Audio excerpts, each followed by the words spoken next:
Good morning, everybody. Good morning. My name is Anthony Bogues. I'm the director of the Center for the Study of Slavery and Justice that's hosting this particular conference.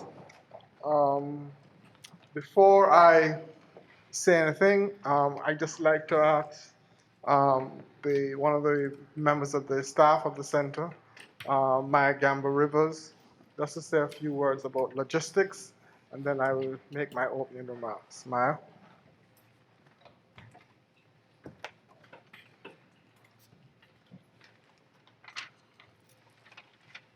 Hello, welcome, and good morning. So we'll start with a welcome from Professor Bogues, and then a keynote address by Mr. Herb Boyd. We have two panels before we break for lunch. Lunch is only for the presenters. It will be downstairs in the lower level, and then we'll come back upstairs into this space for our last three panels. At the end of the day, all of the presenters will walk you over to the faculty club for dinner, and the shuttle from Hampton Inn will bring you back to the hotel after your meal. But if you have any questions throughout the day, you can ask myself or Shayna. We can help you as best as we can. So. Thanks very much, Maya.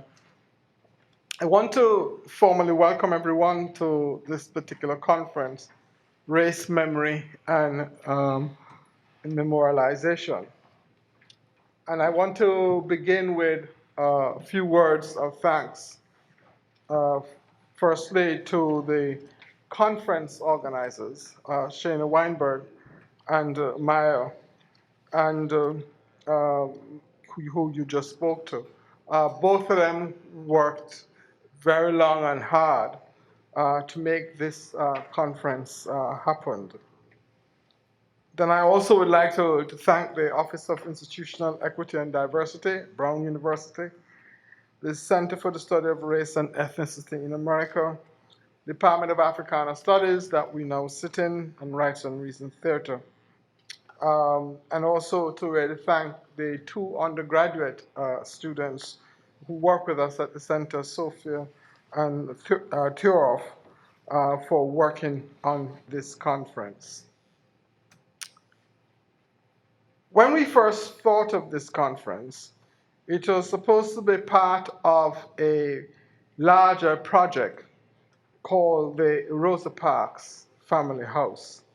And I put that in quotation marks. The aim of the conference was twofold. One, to deploy the house as a way to begin to have a national conversation around questions of race, memory, and history, as well as memorialization. And then secondly, to begin to reimagine the history of the Southern Freedom Movement.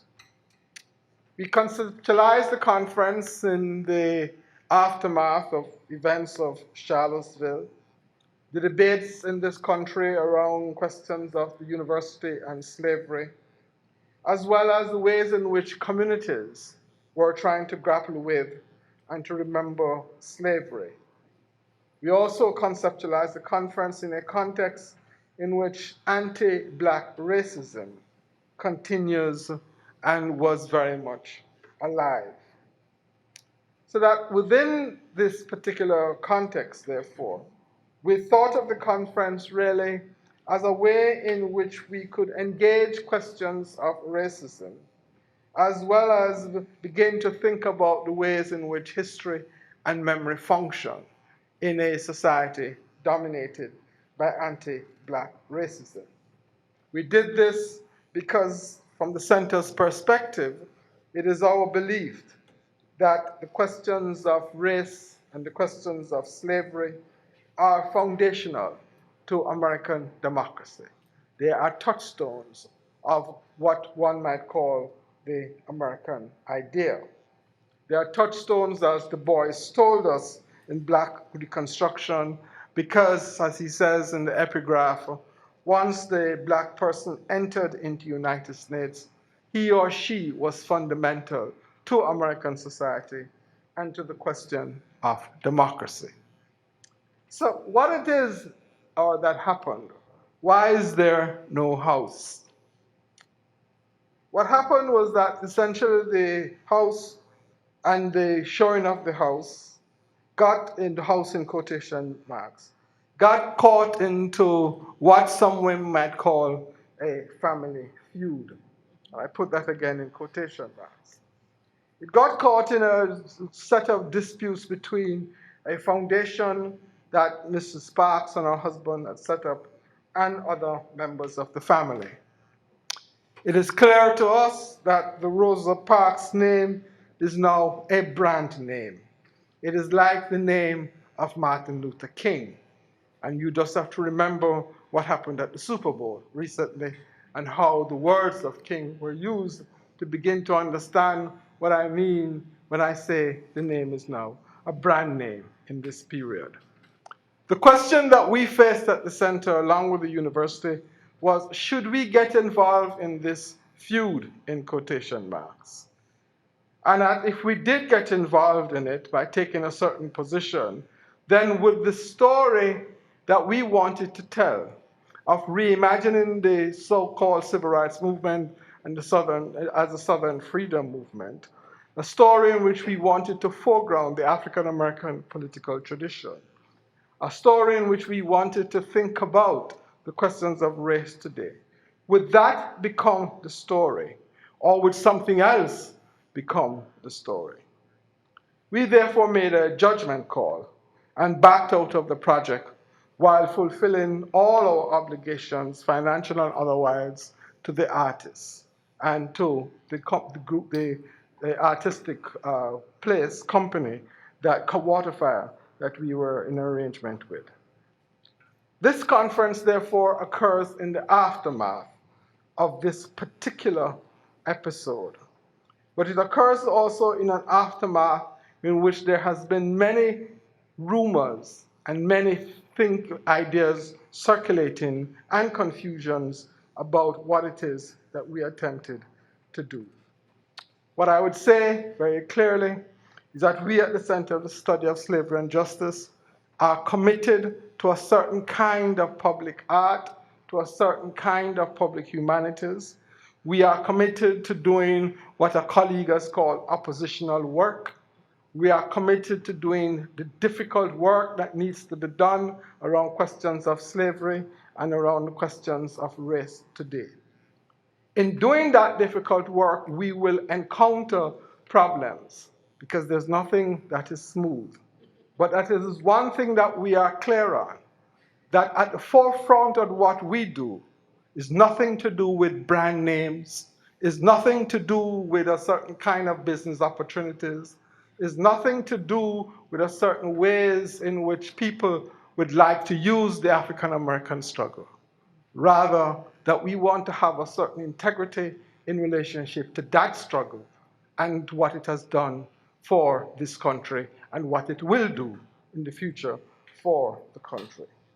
Because for us, at the core of what our mission is a certain critical attitude, a certain critical way in trying to think about and trying to act around these questions of race and the issue of slavery. I wanted to make that statement and make it as clear as possible because there has been some confusion about this particular conference, with some people asking, is it off, is it on?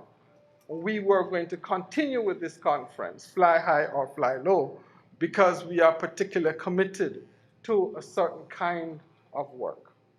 This conference is also, therefore, part of a certain sequence of things that we had planned and we will continue to have. In September, we will have an exhibition and a conference around the civil rights movement titled The Civil Rights Movement Unfinished Business. And then in November, in collaboration with the Center for the Study of Race and Ethnicity, we will have a major conference called Race Today to wrap up the actual end of the year. We do all of that in recognition and recognizing that we are in a certain context. We are in a large context in which the questions of race continue to haunt this country. We are in a large context in which you cannot think about the collective memory of this country. You cannot think about what remains of the past. You cannot think about how the past lives in the reality of groups. You cannot think about what various groups in this country make of that past without not thinking of the questions of race and anti-Black racism. And therefore, anti-Black racism, because it remains fundamental to our society, means that it is a contest, it means that it is a ground for us to think about the past, but also is a way in which the politics of today is shaped. And therefore, for us, this question of memorialization and memory is a question about history. But if history is about the knowledge of the past, or sorry, put it this way, is about if history is really about what we make of the knowledge of the past, then memorialization and memory becomes a selection of that history, a kind of set of slices about that history. But if anti-Black racism and its foundation, racial slavery, is critical to our society, as a foundation to our society, foundation to what some of us would call the symbolic order that make up the society, then the questions of memory, the questions of history are therefore deeply embedded and linked to this business of anti-Black racism. And the other side of anti-Black racism, obviously, is white supremacy. In other words, you can't think about anti-Black racism without not understanding that really what it is about white supremacy, and that it operates very much in the day-to-day. Certain things have happened since that moment, and some of it will become public to you in the next, hopefully in the next week. And one of the things that will hopefully what will come is the way in which, or be made clear, or you will hear about, has to do with the question of how art relates to this question of racism. There is, and many of you will know if you followed the newspapers, at the Whitney Biennial last year, there was a particular image of an artist in which he attempted to show or to repaint the open casket of Emmett Till. And he did it saying this is art, and therefore he could do whatever he wanted to do. The question, therefore, however, when you live in an anti-Black racist society, is can you just say, I will do whatever I want to do? Or do you not have to think about the question of art, and questions of memory in art, with a certain kind of what some of us call curatorial care? And does not that curatorial care means being attentive to listening to people? Does not that curatorial care means attentive to historical and contemporary circumstances? Does not that curatorial care means taking into consideration the present realities of a vast majority of a group of people? Stuart Hall used to argue before he died that culture in our society, and here he was talking about Britain, was one ground of major contestation. And it was that ground of major contestation because in anti-Black societies, in white supremacist societies, the structure of domination is not only material, it is ideological and cultural. And therefore it means that it also is a part of the contestation. Therefore, I would like to welcome you to this particular conference against that particular background. I want to say a few words, finally, before introducing Mr. Boyd, about how we structured this conference and why. We had two options. We could do a straightforward academic conference that will think about memorializations, questions of history, and questions of reimagining, say, the civil rights movement as the Southern Freedom Movement. We could do that. Or we could have a conference in which we would have participants of some of the movements playing a part in the conference, but also not just looking back, but looking forward and living in the present. which therefore meant that you had to think about the activism of today. So therefore, we have constructed the conference in a way in which there are the academic panels, then there are the panels which allow us to look back historically from the perspective of those who were engaged. We have a view in the center that we think that one of the important things about trying to understand history is to ask those who were engaged to reflect on what it is that they were engaged with. That's a different way, what Professor Augusto called critical oral history. That's a different way in which we attempt to try and practice history. But in trying to think about the present and the future, we thought it was important to therefore have activists involved in this conference. And so we have made sure that young activists from the Rhode Island community, as well as young student activists from many of the colleges in this, including Brown, in the state, actually have a voice to speak. And then we end the conference with the youngest of the young, that is those persons who are in high school, who have worked with us on a project that we do at the center called the Civil Rights Initiative, in which we take people from high school and take them to the various centers or monuments and so on of the civil rights movement and the Southern freedom movement in the southern part of the country. And so that therefore we constructed the conference with these three elements as a way to discuss, to make the point that the questions of history are not that of those of some kind of dead past. That the questions of history are very much alive and present in today. What I like to call a certain kind of living history. So therefore, I want to just give you that understanding of how we structure this conference, and to say I want to welcome the young activists. This is their moment. This is their moment. The forms of struggle that they will be engaged in will be different from people of my generation with all gray hair. It will have a new language, but yet, even though it will be different and have a new language, it will be engaged, they will be engaged in a set of conversations with other generational struggles, because it will be all part of, certainly in this country, of a certain tradition of the African American struggle. And so therefore, with those words, I would like to welcome you all to this particular conference. I hope that the debates will be robust.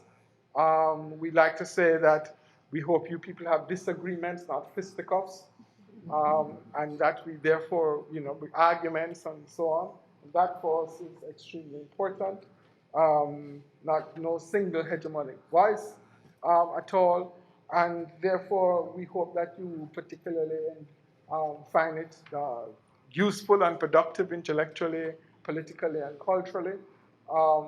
That also that you, to remind you that you are in a space called the Rites and Reason Theatre, which is Africana Studies, is upstairs, and that you are in a space which was actually created by the walkout of students in 1968, black students.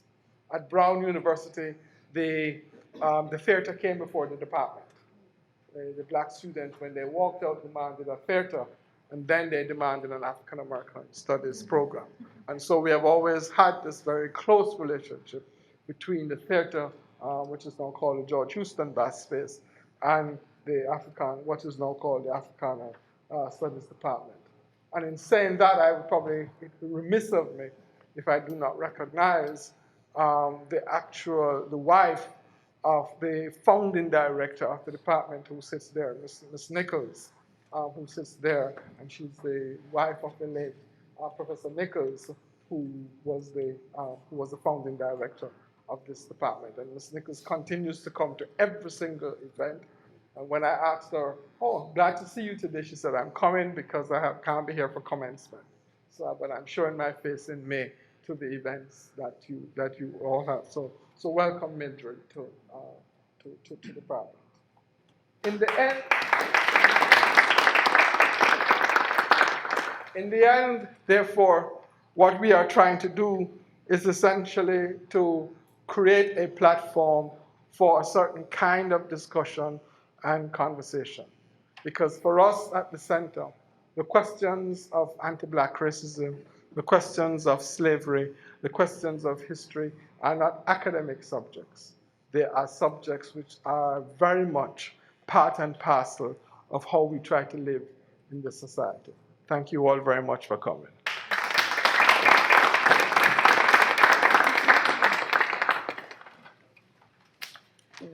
With that, I would like to introduce our special guest speaker, who is also the Deborah Lee Lecturer for this academic year, Mr. Herb Boyd.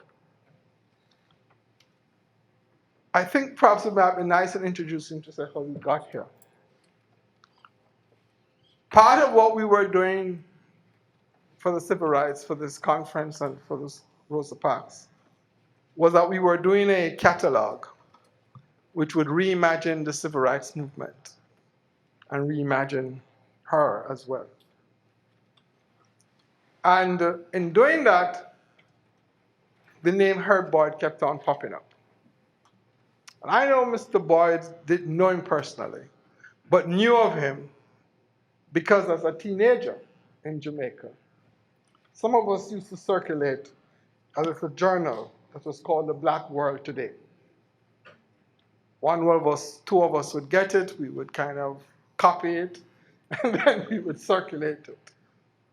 And so that I knew of Mr. Boyd because he edited journal for a while, or was the managing editor of it. I also knew of him because anything that I would pick up about the so-called civil rights movement would have some article by you in it. Anything I tried to understand about Detroit, I would see you in it. And then when I was doing my PhD and went to Detroit to spend time with Martin Glaberman, the colleague of C.L.R. James, and Mr. Glaberman opened his archives to me. One of the things he said to me, if you have time, Tony, you should really go and see if there's a person called Mr. Herb Boyd around. I didn't have time, unfortunately, because the archives was too much. I was coming from Jamaica on a very small stipend, and I had to make quite sure that I got through. I had to get through what I had to get through by looking at the papers that Martin, Mr. Glaberman, was giving me. Mr. Boyd is a very distinguished African-American journalist. He's also an educator and a writer and an activist, and has also taught Black Studies at the City College of New York and the College of New Rochelle. Attended Wayne State University, and in the 1960s helped to establish the first Black Studies classes there, and went on to teach at the university for some 12 years. Somehow, I think all of these achievements are important, but I have a suspicion, Mr. Boyd, that your work in developing a consortium at Jazz Studies at Oberlin is actually closer to you than many things, if I read your writings right, and the ways in which you think about elements of African American culture. His books are like For African History for Beginners, The Autobiography of a People, 3 Centuries of African American History, Baldwin, Harlem, which is a biography of James Baldwin, Black Detroit, A People's History of Self-Determination, Brother Man, The Odyssey of Black Men in America, and then By Any Means Necessary, Malcolm X, Real, Not Reinvented. It is really with a great pleasure and honor, sir, that I ask you to address us. Welcome to Brown, Mr. Boyd.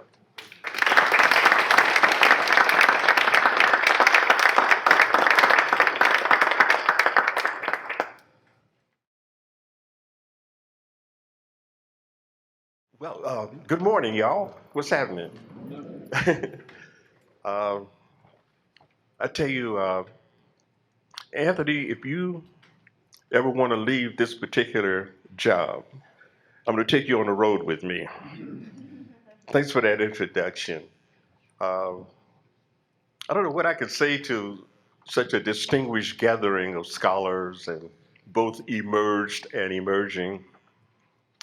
Uh, I know one of the things, I've been fighting a cold for the last week or so, so I don't know if my real voice is coming through, but certainly the thinking and some of the ideas that I have about race memory and memorialization, I think it'll be pretty clear. Um, my mother always told me, say, Herb, you giving this speech, you stand up, you deliver your speech and sit down. And I've always followed that particular admonition from her over the years, and just get up, say what you got to say, and then get out of the way. Les Payne, one of the outstanding journalists in this country, who was not afraid to speak truth to power, he always say, tell the truth and duck. But he told the truth and never ducked. And I think about Les, I think about Lerone Bennett, and the recent departure of Reverend Dr. James Cone, and what these individuals over the years have meant to me in terms of gathering some understanding of social and political consciousness. I knew I was in the right place when I arrived here, although, getting the invitation to come is just absolutely amazing. I guess the whole Rosa Parks situation, which of course was the stimulus for the connection to me. And regretfully, we have to move on from there, but hopefully things can come together and we can renew that particular energy around her legacy. But I stepped outside the Hampton Inn, as is my wont. Whenever I arrive in a new place, I look at the lay of the land. I want to see, where am I, Charlie? What's going on here? I stumbled out of the Hampton Inn, and I made a hard right. And in the back of my mind, I was looking for someone I hadn't seen in 50 years. But I knew he was here, and I knew he was a mover and shaker in this community. I knew he had a store and a museum. I had no idea where it was, but almost ineluctably, I was drawn down. When I said down the corner, hit Westminster, I said, I like the sound of that street because it was a Westminster in Detroit. But we always call it Westminster. In Ebonics, you want to put an extra vowel in there, break out some of those consonants. So it was not Westminster, it was Westminster. So I followed the street, and right there, lo and behold, I saw the books in the window. I say, my goodness, this must be it. Go around the front doors, Stages of Freedom, it's the museum, it's the bookstore. I walk in, and there's no one in there. I say, where's the proprietor, So I stood there for a few minutes and browsed and looked at things, and eventually, from the back room, came Mr. Rickman. I'm talking about Ray Rickman. And Ray is with us this morning, Ray. So good to have you again. And you stared at me as though it was yesterday when we were in the classrooms at Wayne State University, when we went, not fisticuffs, when we went to battle against the curriculum at that time. Of course, we already had the university as a hostage given the '67 rebellion, and they were so fearful that it might erupt on campus. They began to give us all kind of concessions in those days. But Ray, you were with me, and it's so good that, I've gone full circle now to come back with you again, and it's just such a remarkable memory. I remember our days challenging some of those instructors, particularly the more conservative ones. It wasn't but 2 or 3 black instructors at Wayne State University at that time, but we took it upon ourselves to challenge them and pushing them more into a more of a black nationalist perspective, and Ray was right with me in those days, and eventually hooked up with Congressman John Conyers and became an outstanding spokesperson. And I think he's done similar things up here in Providence. I tried to keep up with a little bit that through the papers and everything. So thanks, Ray. 50 years ago, maybe not so much 1968, but 1974, in Dar es Salaam in Tanzania, for the six-pack, we called it, Six Pan-African Congress. And one of the individuals there who was so instrumental in coordinating all of the activity was one Cortland Cox. And Cortland is with us. It's another reunion. And another CC is with us. Hey, Charlie Cobb. I call them the CC brothers. But both, and I'm sorry I won't be here, to catch your presentations on Saturday. I have to scat right out of here after I do my thing this morning and get back to New York. I got two pressing events up there to attend to, along with on May the 6th will be my mother's 98th birthday. So I'm trying to hustle on back and share some of those moments with her. She's such a remarkable woman over the years and been my alter ego. And my most recent book, Black Detroit, the People's Struggle for Whole History of Self-Determination there, she was pretty much the lifeblood of that. One of the things about race, memory, and memorialization, I was in the office there, Anthony, looking at various items, and there was three things that caught my eye almost invariably when I go in people's office and in their homes. The first thing I check out are the books. What are you reading? What's on your mind? And one of the things I noticed I walked in while Jessica was doing her presentation in terms of her artwork there. And I say, now here it is, you're looking at the various depictions that she has of, I thought, historical figures. And later on I talked to her about Queen Azinga and Ya Asatawa, these revolutionary black women, African women, who were part of one in fighting off British colonialism, the other dealing with Portuguese colonialism.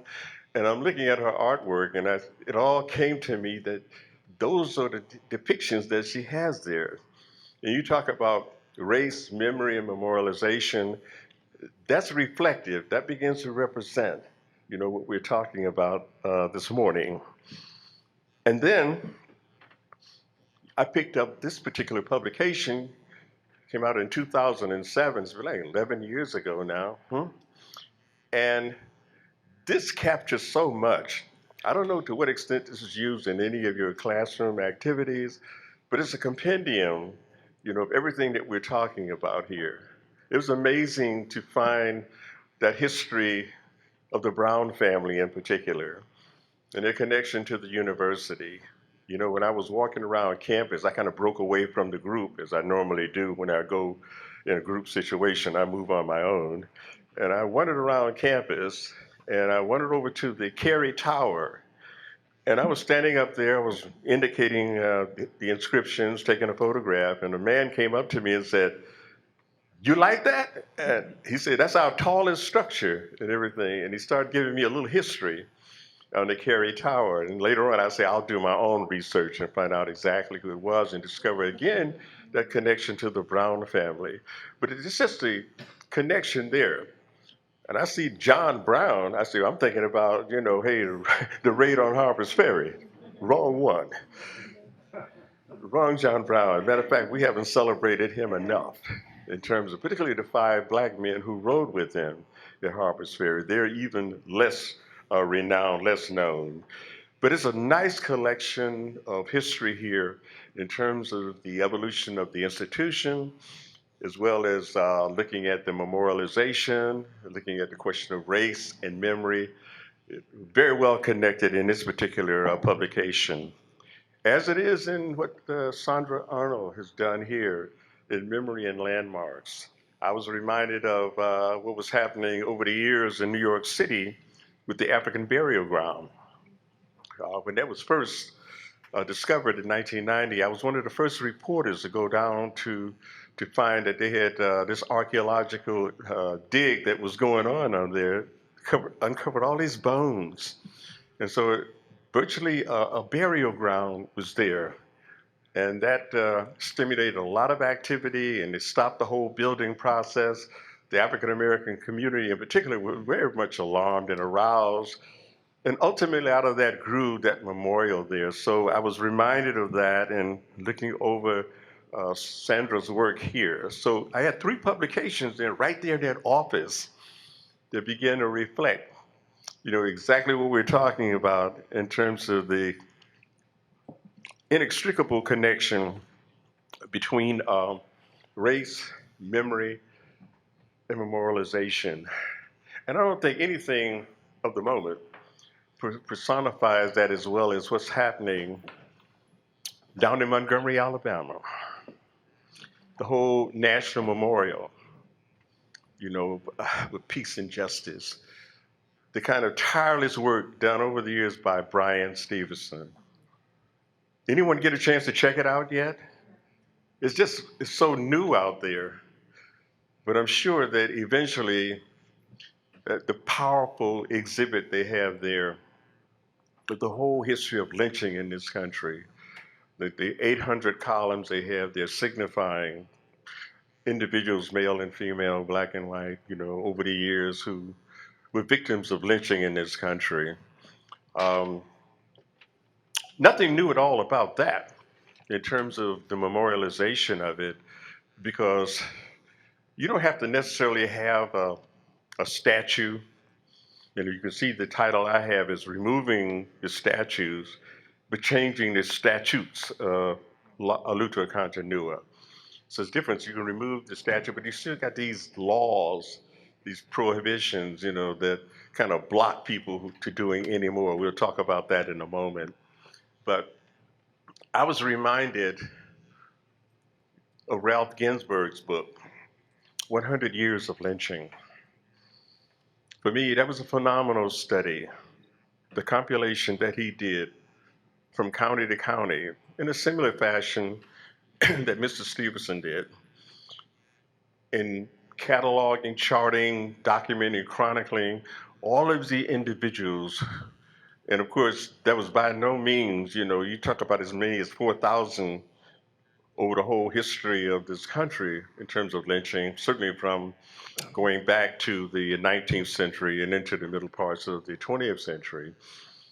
That's a tremendous number of individuals who had met such a violent end to their lives.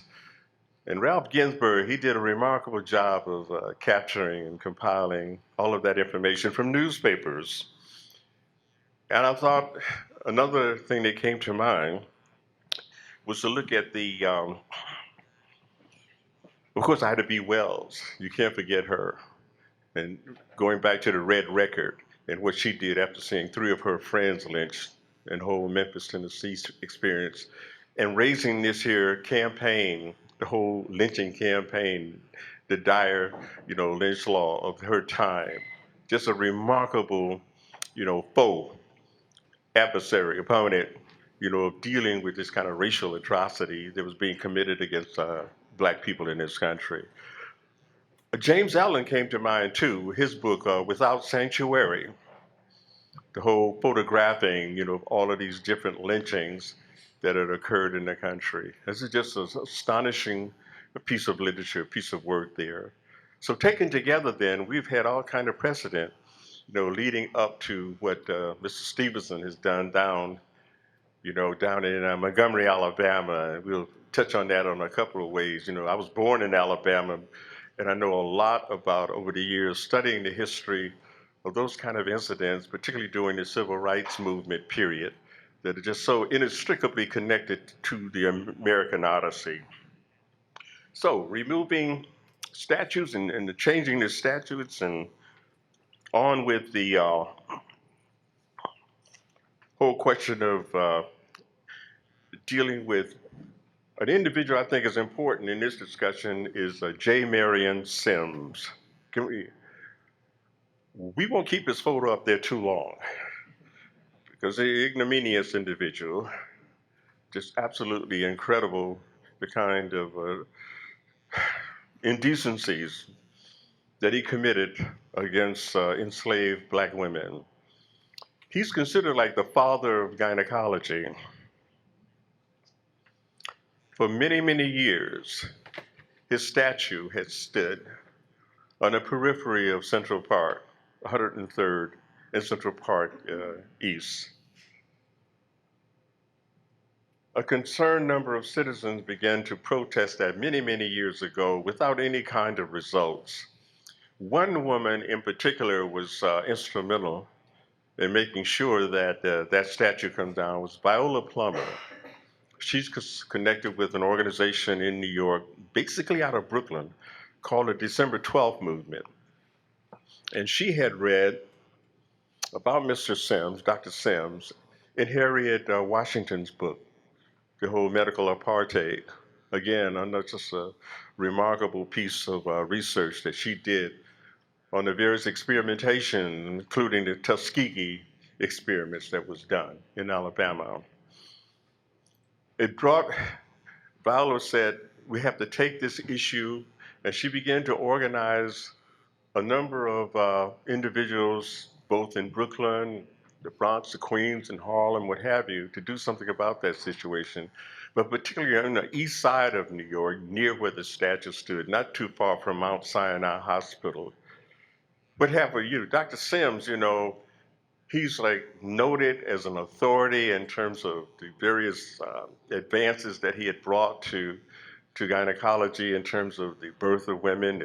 He put together the speculum. At the same time, he had done things in terms of taking care of obstructions of birth. He built his reputation, though. His reputation was built off the experimentation that he did without consent of these enslaved black women without anesthesia. So you have all of these atrocities that is at the foundation, the premise of his reputation. So these women then began to organize themselves, and we have an image of them outside the statue. This is taken from a story I did in the New York Daily News. And there you can see the blood-stained outfits that have all, emblematic and symbolizing, what he had done to these black women, to kind of making them guinea pigs, his various experimentation and what have you. That is what I'm saying in terms of what needs to be done in order to bring these statues down. It has to be this kind of persistent struggle. And they made such a noise, such a clamor on it, that eventually the mayor, de Blasio, had to step into the picture. And he formed a committee at that time and began to look into the issue and see exactly what could be done about it. At the same time, you're running up against a number of rules and regulations and prohibit you do anything about statues and what have you. But he moved ahead. The commission came up with the conclusion that that statue has to come down. And eventually, after their protests and taking it to the commission, there you have a shot of it. I just took that shot recently, and the statue is gone. The pedestal is still there. So in other words, the struggle continues. They took the statue and moved it to the Greenwood Cemetery out in Brooklyn where he's buried. So if people want to see that statue now, they have to go out to the cemetery and check it out. But that's not far enough for a whole lot of activists in the community. And so now I guess the next move is to rid ourselves of this pedestal, get it out there, because now people, you walk back, he's kind of like conspicuous by his absence. You want to know, well, what happened with that? Of course, it can be a teachable moment in that in and of itself. And of course, a number of people who are opposed to removing the statues feel that those statues in place can do as much good, as they're being removed. That's an argument that we can have, but we'll see what happened in Alabama and Tennessee later on. So that's the current situation. Heaven only knows. You can see in small print down there, the kind of inscription coming from Mayor de Blasio, and trying to put into perspective, exactly what's going on for people who come now and notice the pedestal there. One of the things about it, looking at, this is on the periphery of Central Park, and you wonder, like, where are the African American statues in Central Park? Well, there's two that's on the periphery. There's Duke Ellington at 105th, standing on the near his piano, lifted up into the air. And then further on the other end, of the street, 110th Street, is one of Frederick Douglass. And and they both seem to be like waiting an opportunity to go into the park. They'll be waiting a long time. The closest we can get to any kind of an African or African American element inside the park is an Egyptian obelisk that's been there for many, many years. And I guess some of the Kemetic people can kind of relate to that, and going all the way back to the Ramses II and what have you. But that's as close as we can get to having an African American presence inside of that park. The Frederick Douglass statue is on one end and Duke Ellington on the other. There's another statue of Harriet Tubman further up in Harlem, and has her looking south. And people trying to speculate, like, why do you have her facing south and not facing north? The question then you begin to rationalize that particular turn is that she's returning to bring more slaves, out of the South. And that's Betty Saar's statue. It's a remarkable piece of sculpture there. But that's it when you start talking about finding the plaques, the symbols. I mean, even for like a James Baldwin, the son of Harlem, trying to find some indication that he was a part of that community. There's a small plaque at a school over 128th Street where he went to school. And that's about, you have to go inside the school to see that, but there's nothing on the outside to indicate. The struggle we've been going over here recently in New York is changing names of streets. And then you run into a lot of struggle on that, but then young people walk by and they see Edgecombe and Bradhurst. So who are these people? But now they got, W.E.B. Du Bois, A. Philip Randolph. We've got Duke Ellington. We've got these here outstanding African Americans, including Alombe Brath, just recently an outstanding activist, the founder of the Patrice Lumumba Coalition. We finally got a corner, African Square, 125th Street and 7th Avenue, Speaker's Corner, where Malcolm X made all of his fame.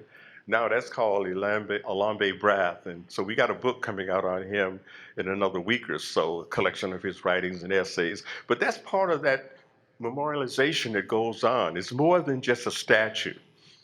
It can be a street sign, it could be the name of an institution, a school.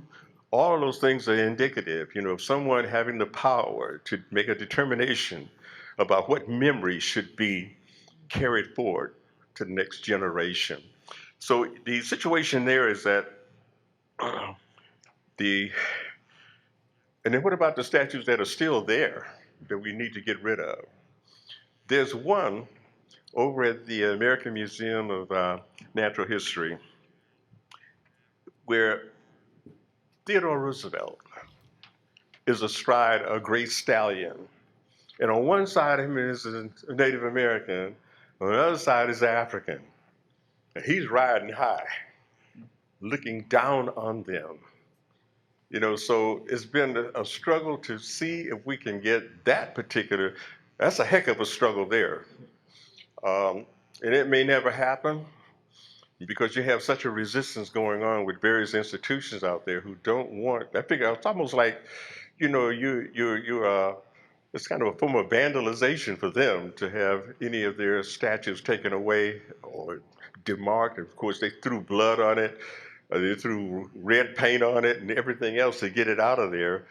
And people trying to say, well, Theodore Roosevelt In 1905, when he was running for the presidency, he found it very expedient, particularly when he was speaking in the South, to say some very, very demeaning things about the African American population, and particularly the 9th and the 10th Cavalry. And he called them a bunch of cowards during the Spanish American War. That he had to pull his gun out and put it to their hands and make them go to battle, which is absolutely ludicrous in view of the facts that it was the 9th and 10th Cavalry that rescued Teddy Roosevelt and his Rough Riders, came to the rescue at San Juan Hill to get him out of such a bad situation.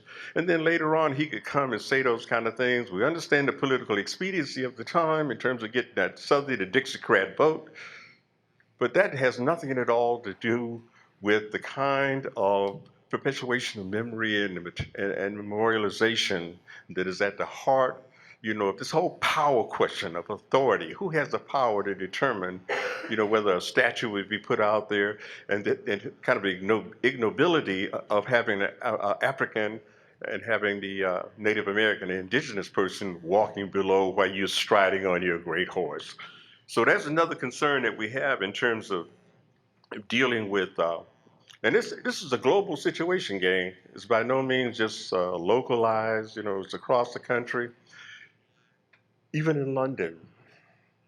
I just saw the article in the paper the other day. It was about this woman named Millicent Fawcett, who finally, after all these many years in Parliament Park, they have now a statue of a woman. I mean, you figure all these many years, you couldn't find someone that would be, absolutely qualified or memorable enough, achieved and accomplished enough to have her stand with Disraeli, Churchill, all the other outstanding leaders of white leaders of London, of England. And they finally got the woman there, and it was a great moment of celebration, just to show you that, what we're trying to do in this country, is significantly important, all over the globe. We call the, statutes as opposed to the statues. And, in Alabama, they have what they call the Alabama Memorial Preservation Act.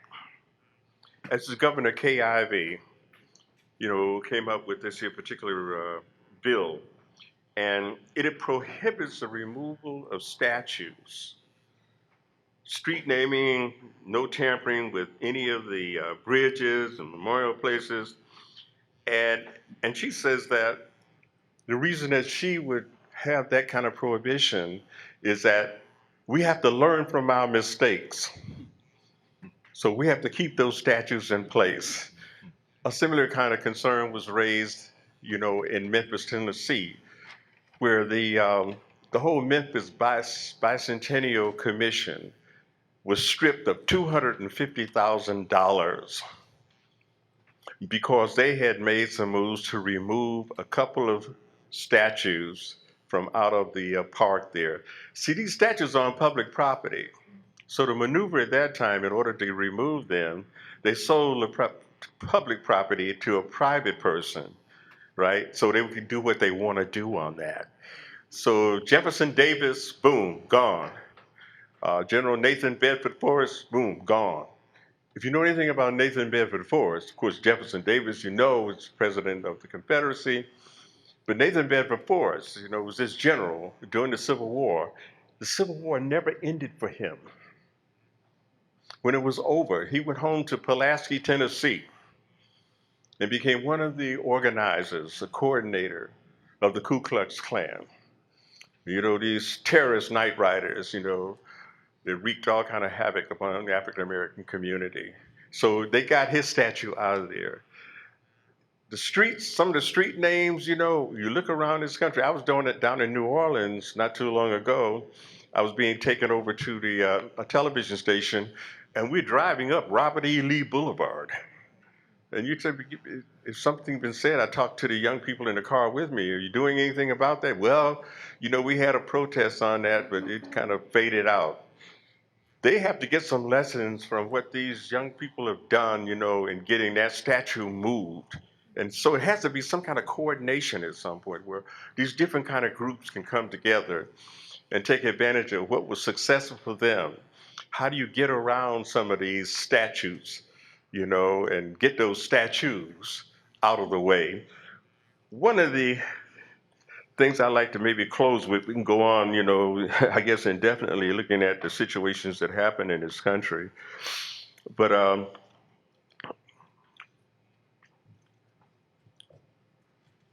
I love the whole idea that has been disseminated here in terms of race, memory, and memorialization. You have made tremendous strides. And given the kind of history that you've had here, the battles that was waged, I was just looking over some of the work that one of your former presidents, particularly Ruth Simmons, committee she put together, back in 2004, and leading toward, making some of the kind of corrections and the inclusions and the exclusions at the same time. We have to see the sins of omission and commission. How do we begin to erect, as we have with the whole National Memorial for Peace and Justice, and certainly the Equal Justice Initiative, our kufi goes off to them. And these are the kind of lessons, Mr. Kanye West, that you can learn. That this is not a choice. There's nothing to do with choice. And you need to understand some of these documents we have here, that Ms. Arnold has done, what Jessica has done, what Professor Bogues and his staff has done here, including Maya. What you've done here, these are the kind of lessons that need to be conveyed to individuals like a Kanye West, a Stacey Dash, who can say things like, we don't need Black History Month anymore. Well, I think if we have the indications that are going on, we need it more than ever. And I think one of the things that's happening here is a way to perpetuate it. So there's so much more to do, gang. But I think you're keeping the flame alive here. And it's such a pleasure to be a part of such a distinguished group of scholars. And I'm sorry I won't be able to catch the Saturday events in particular. I'm looking at Cortland and looking at Charlie, but I'm rest assured, I have no fear whatsoever that they will give you some understanding that coming out of SNCC, coming out of the turbulent 1960s, there's some lessons to be learned. There's very teachable moments there. And people talking about, Black Lives Matter. Yes, but it also, the Black Liberation Movement matters. So the BLM's got to be coming together here. We got to bring it. This intergenerational discussion is so absolutely important. And I think we have all of the earmarks of that transpiring here today and tomorrow. And I'm just so sorry that I can't be with you, but always understand that as these particular moments are occurring and you're listening to the panelists and everything, that some of that history, some of the very important elements of that history, you may be sitting right next to it. Thank you very much.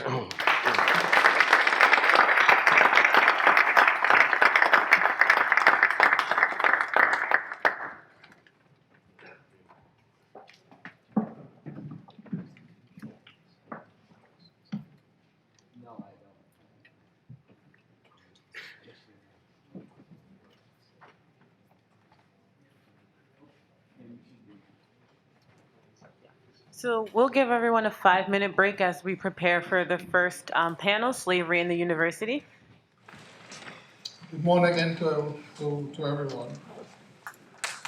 In thinking about the program, and from the perspective of the Center for the Study of Slavery and Justice, we had to think about our origins. And our origins as a center emerged out of the Slavery and Justice Support Institute, which Mr. Ward spoke to. And for us at Brown, it was a moment in which we were, as a university community, faculty, staff, students, were forced to confront our historical origins and to think about the consequences of those origins for today. Brown, as we like to say now, was one of the first to do this. And we actually did it, I think, because there was a particular president. This wasn't something from the bottom up. Students didn't march for this. It was the president of the university who, trying to think about the question of the university and university education and the role of the university in a democracy. It was her feeling that what had to happen is that the university had to confront its origins and had to do it in a public way. And in her words, model the confrontation and the discussion and the debate. So therefore, when we were when we were thinking about this project, this conference, and given who we were, we felt that we had to begin with the business of the university, confronting its past. And so we assembled a group of folks to do this. Sean, if he doesn't mind me just calling him Sean, is a former student at Brown, was in the class, one of the classes, that did the original research that found its way into the committee's report. I think it was his Professor Rockman's class. And he was therefore was very close to the work of the committee, and it was important to have him speak. He's also a part of a group that we call Friends of the Center. Then there's Professor Thomas from Clemson University, who will speak about the experience at Clemson. Adam Rothman from Georgetown University, who will talk about the archives and the experience of Georgetown. That's been Georgetown and Princeton has been the most recent experiences. And then Professor Hunter from Tougaloo, who will think about the business question of Tougaloo and its history as a civil rights sanctuary. Therefore, again, thinking about the past of that university and its history. So each of them will speak for about 8-10 minutes, and then my job is just really to moderate the discussion. So I would like to thank all of them for coming to this panel. And let's start with Sean. Hi, everyone. Let's see. Can you hear me?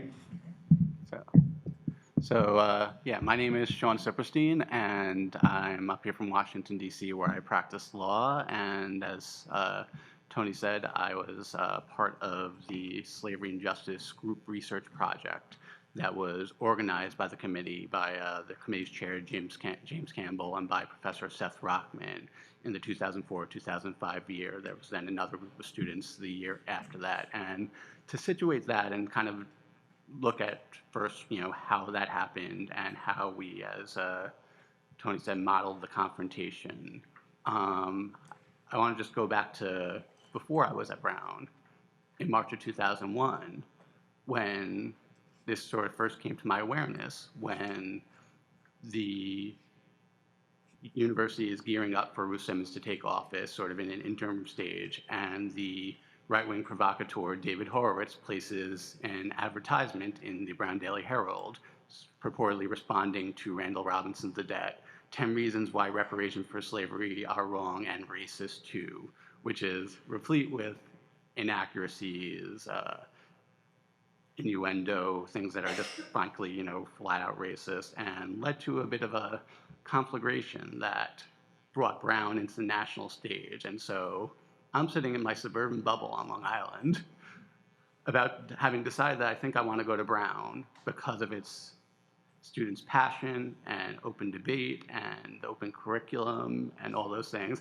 and seeing Brown students go at it about community standards and the First Amendment on the Today Show in a way that I would later learn is very, very, of course, sensationalized and distorted. And the thing that I think really got me about that was the idea of this is, however much I don't know about it, however much I feel about it, this is a place where people are passionate, students are on the march and concerned about this. This is a place where they're going to be, trying to move forward for this in this discussion. And that's, I guess, why it was so exciting when Ruth Simmons decided to convene the Committee on Slavery and Justice, decided to make part of its charge engagement with undergraduates, and several undergraduate students and grad students were actually on the committee. And then, eventually what happens is that email goes out in morning mail. I don't know, do they still have morning mail? So it just started and everyone kind of deleted it, but some of us were kind of tipped off by advisors, professors, deans that we worked with on different work or diversity issues on campus to be on the lookout for that, because we had expressed interest, and not delete it that one day in March of 2003, sorry. And so, no, 2004. Yeah. And so that's what happened. And so 20 students or so responded and were part of that group.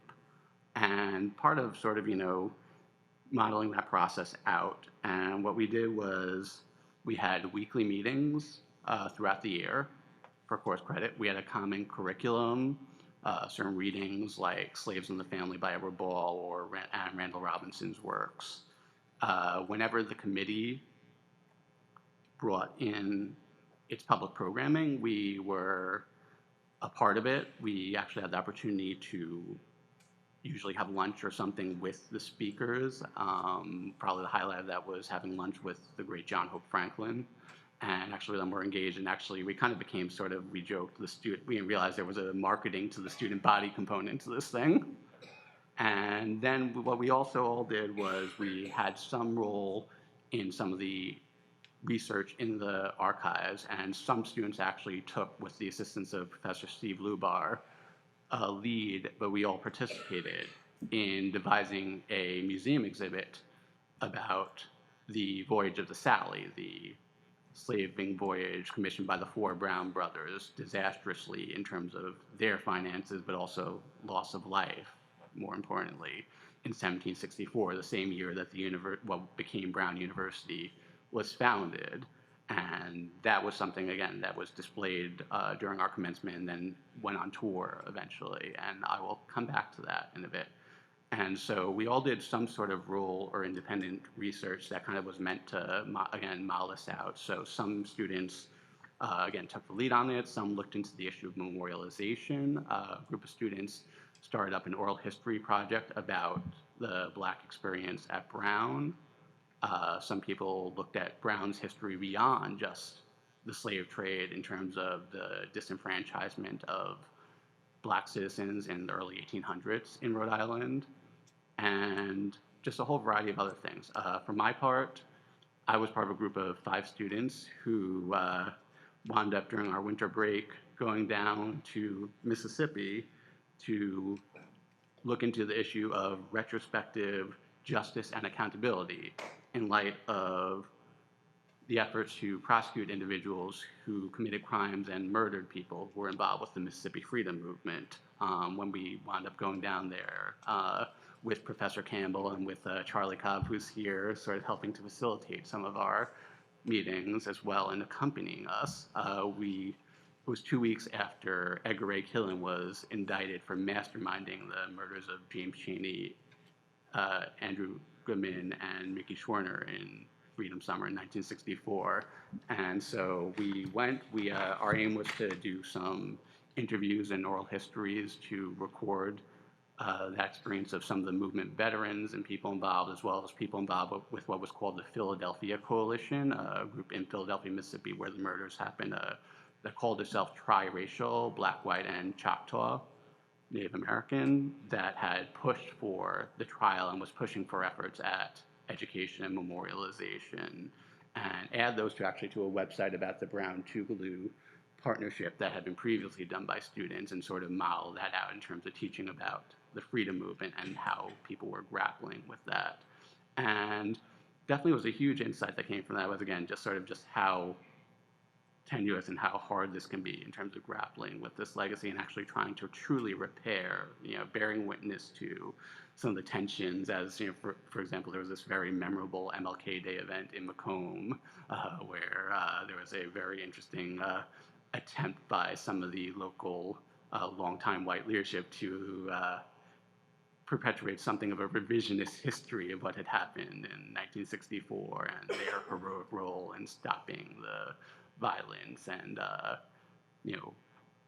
standing up against extremism on both sides.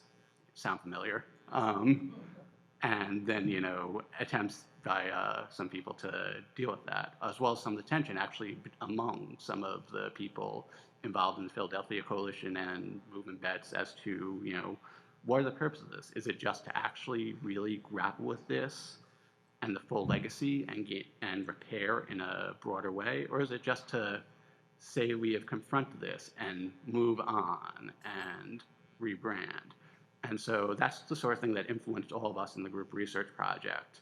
And that actually led us to not only commit this research, but actually make our own unsolicited recommendations to the committee, which actually now live on the center's website.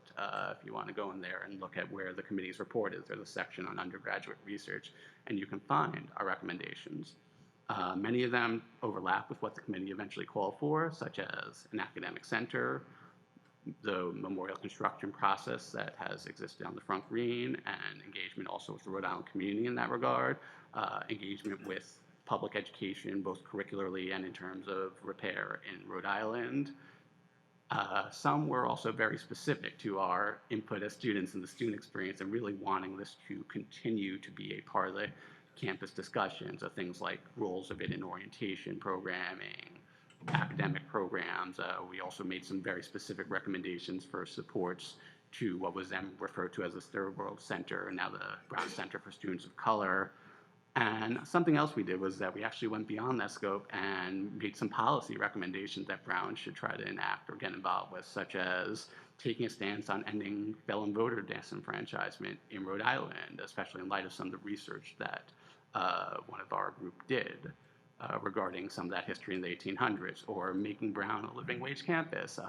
Some of those things, obviously are still works in progress, or possibly, again, beyond the committee's core scope and that core, radical impetus of modeling confrontation as a university. But we felt that we wanted to put that as part of the discussion. Something we wrote in our report was, an introduction was, taking the legacies of slavery and contemporary aspirations for justice to their logical conclusions, we quickly realized that the scope of our enterprise extended over 4 centuries and stretched from historical analysis to present-day policy prescriptions.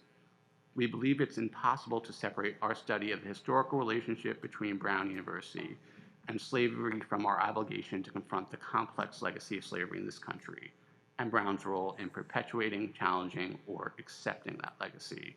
And so what I think I want to throw open to the panel and the audience, especially as we compare ourselves, is what that means legacy-wise. That there's obviously, you have the obvious power of the report that Herb Lloyd spoke about, the radicalism and pioneering example that I've seen played out and heard from some of the other panelists about the recommendations and response, the work done since and on an ongoing basis by CSSJ that speaks to that power, that initial charge, and the power of the university, and Brown in particular, in terms of how it really engaged students and continues to do so as part of a student-driven experience.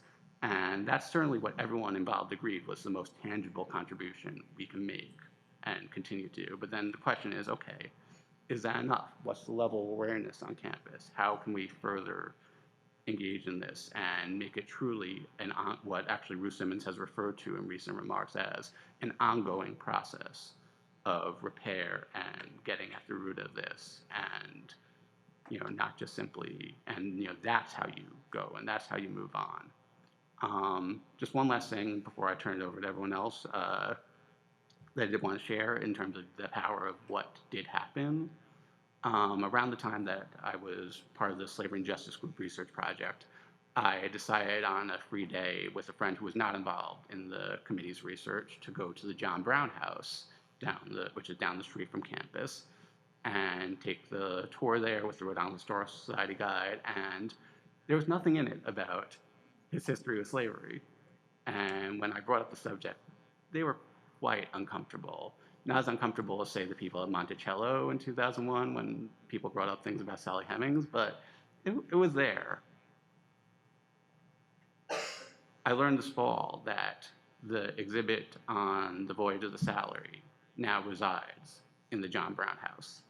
And I think that speaks again to the power of what was done here, to the power of CSSJ on an ongoing basis, to why the support of that institution is there, and why I've become involved with the Friends of CSSJ in the past couple of years, and some information about them in this nice little brochure in your packets. And with that, just gonna turn it over to other perspectives, and thanks.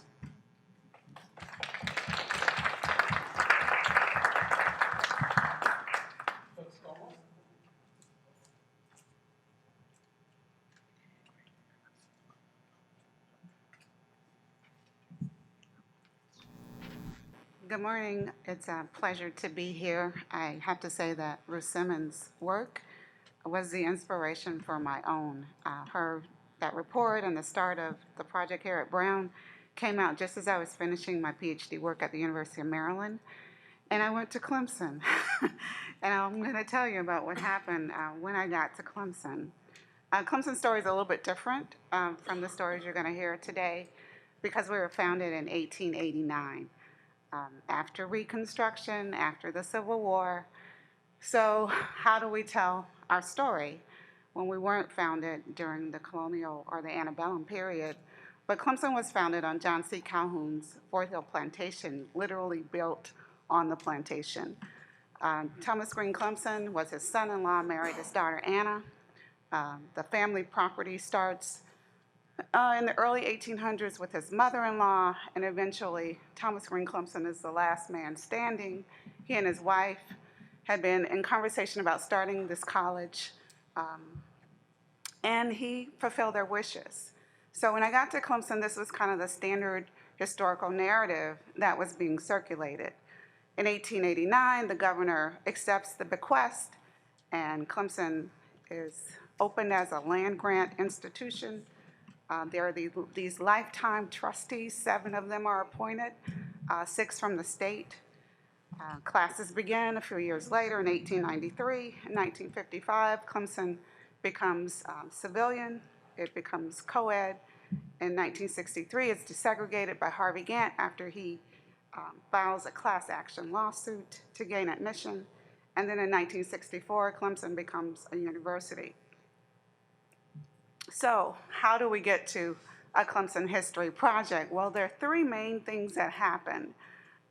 Student activism. Our students have been protesting mainly about the Tillman Hall on our campus, named for Benjamin Tillman, who was one of our first trustees. They wanted that name to revert back to Old Main, the old administration building. Our trustees weren't really listening, not wanting to engage. One of our graduate students, A.D. Carson, wrote a spoken word poem called See the Stripes. If you Google that, you can still see it online. Some of you are shaking your heads. You've probably heard about it. Shook up the campus quite a bit. Also, our students started protesting. As they got involved with the Black Lives Matter movement, they started thinking about their own experiences at Clemson. So Black students and their allies started protesting, culminating in a sit-in of the administration building in 2016, and at that moment, they were asking for a change in the history of our campus, the way we were telling our history. And then the massacre of the murder of 9 people in Charleston happened. It's still a very difficult thing for me to talk about. I'm from South Carolina. I've spent a lot of time in Charleston. I used to go to Mother Emanuel every single time. I would go there for research. When those 9 church-going African Americans were murdered, our trustees finally woke up. So it took the murder of 9 people for our trustees to realize that they needed to take a second look at our history. And finally, the University Studying Slavery Consortium was gathering steam around the same time. Clemson recently joined that consortium because we wanted to be a part of this international conversation now that's happening. So our trustees did a very interesting thing. Instead of appointing a faculty group with members of the community and students and descendants, they decided to appoint themselves as a task force for the history project. So they did interviews, they collected information. Everything was either off the record or secret. We still to this day do not know the information that was gathered on the website. I was invited to one of those off-the-record interviews. I found that out when we walked in the room, that it was off the record. So they issued a report, and they asked the president to put together an implementation team. That team was made up mostly of PR people, athletics, tour guides, those kinds of folks that work at Clemson. There were 2 professors on that committee. I was one of them, and the chair of the history department was the other. There were no researchers, there were no students, there were no community members, there were no descendants. So I'll briefly go through the recommendations that they made. They wanted the bios updated on the website, more signage on campus, and kind of a more robust social media campaign that we would share Clemson history facts online.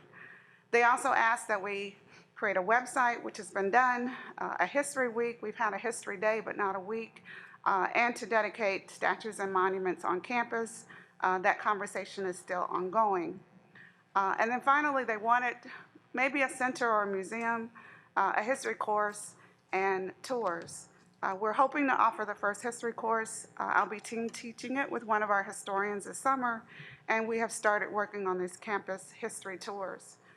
When the implementation team started, we decided that we wanted to do things a little bit differently, so we hired our own consultant, and we came up with a comprehensive interpretive plan.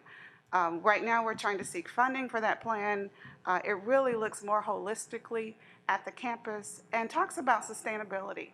You know, how do you move forward and make sure that the work is ongoing? So when we talk about memory at Clemson, this is the way it's currently happening. There's some banners on campus about the African American experience. You see there on the lampposts, and inside the Calhoun home, there are posters. There's an African American experience at Clemson. These posters are kind of scattered throughout the house. The second thing that has been done at Clemson are some historical markers. There are South Carolina historical markers you see on the left side. I initiated that project. They are at the slave cemetery, the Fort Hill plantation land. There's one spot of land that's uncultivated, and where the slave quarters were located. This history is very closely tied to convict labor, and I'll talk about that in a moment. And on the right side, you see the Clemson University markers. These are buildings in the historical district on campus. 11 of those signs were recently installed. The interesting thing is that we only talk very generally about the history of slavery. Slaves are mentioned. There's more emphasis on their housing, on their work. Although we have names, there are no names listed anywhere on campus currently. So this is John C. Calhoun's plantation house. It sits in the center of our campus. If you look at an aerial shot of Clemson, it is the absolute bullseye. It's sometimes called the heart of the campus. I did not know this building was on campus until my very first day at work. I was coming as a postdoc. On my first tour of the campus, one of my colleagues took me to our building, took me to the library, and then took me to this house. And I looked at him and said, "Where am I? Why didn't this come up in any interviews? Why didn't I see this on the website?" I was a little perplexed as to why, being a person who teaches early African American literature, that wasn't discussed with me before I got there. There was no mention of slavery in the tours. Colleagues and I in the English department were taking our students on tours, and they did not mention slavery. They told me it was too controversial. This is a campus where we have buildings named for Ben Tillman, Strom Thurmond, and John C. Calhoun, but we couldn't talk about slavery. So I started looking because I have this need to know where I am and the history of that land. So I launched my own project called Call My Name, African Americans in Clemson University History, and I'll briefly go through the generations of African Americans who've been involved in our history. That first generation are the African Americans who were enslaved. This is 1825 to 1865, nearly 200 that we have documented. On your right, there is an inventory of slaves that was created in 1854 when the plantation was sold from Mrs. Calhoun to her son. The oldest was 100-year-old Phoebe, the youngest a baby named Katie. Then we had sharecroppers during Reconstruction, at least 44, 2 of whom were women. Additionally, 16 children. These were former slaves. They were identified as freemen and men in the contracts. They worked for Thomas Green Clemson. Again, we have names, but we have no acknowledgement of their labor or their lives on our campus currently. And then Clemson was built by a predominantly African-American convict labor crew. They told me it was about 50. I found nearly 700 names of convicts that were assigned to Clemson. The youngest was a 12-year-old boy named Simon Davis. The oldest was 77. I'm currently trying to figure out exactly who worked because, as you know, these documents are not always complete. But I was pulled into this project by a boy named Wade Foster, 13 years old. He was born in Spartanburg, the same town I was born in. He was the first teenager that I saw listed when I was going through the documents. I take the story beyond the 19th century because there are wage worker issues. So wage workers are kind of running the university. We also had an extension program that was segregated. And then the musicians. This is kind of the wild card in the story. In 1939, Black musicians start playing and performing at Clemson. Duke Ellington comes in 1955. Right around the time of integration, there's an acceleration in bringing Black musicians to campus, just as everyone is fighting to keep Harvey Gantt from enrolling. And finally, the enrollment of Harvey Gantt in 1963. We often stop the story there, but I'm looking at that first decade of integration. And then I have this weird Clemson connection myself as I wrap my comments up. So as I'm doing the research, I'm a 6th generation South Carolinian, and so as I'm looking for information about Clemson, African Americans at Clemson, I'm also sort of trying to track my family. My great-great-grandmother's name is Lucretia Wanamaker, I found out as I was doing this research. As I had been doing research on Clemson, I found that one of our first trustees' name was John Wanamaker. I didn't quite make the connection because I found out about Lucretia's name, and then I went back into my notes and I saw John Wanamaker, and I was staring at the computer screen, and and I'm getting like my blood pressure's rising, and I'm thinking, okay, this can't be. I've had some DNA testing done, so I went to Ancestry.com, went to the place where you can put in surnames. I put Wanamaker in, and one match came up. Now, there are African-American Wanamakers and there are white Wanamakers, so I wasn't sure. So they told me that go over about 5 generations, so I counted over 5 generations, and there were John Wanamaker's parents. So I had gotten a match for a white Wanamaker. My great-great-grandmother, Lucretia, was about 6'2". She had long hair that came down to her ankles. When my father saw her as a child, he remembered her as being a white woman. We're not sure if she is white or mixed. We're trying to find that out. So when my students tell me or ask me why am I doing this research, I now tell them because it helped me to find my family. Thank you. I'm sorry, one more thing. So this work that I'm doing is going to be in a traveling museum exhibit called Black Clemson From Enslavement to Integration. And I'll talk a little bit more about some of the other projects that are going on now at the university.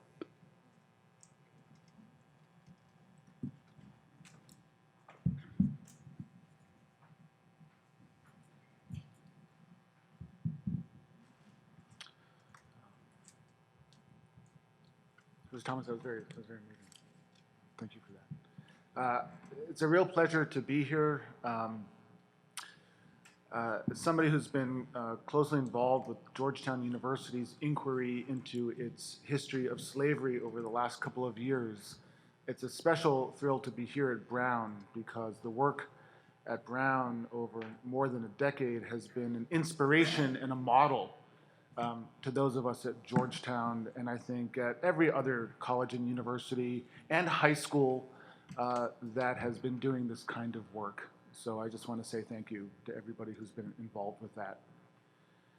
My own involvement at Georgetown started in the fall of 2015 when I became a member of Georgetown University's working group on slavery, memory, and reconciliation, which was established by the president of our university, Jack DeGioia, to wrestle with Georgetown's history of slavery and try to find ways to help the university community come to grips with that history and possibly make up for it.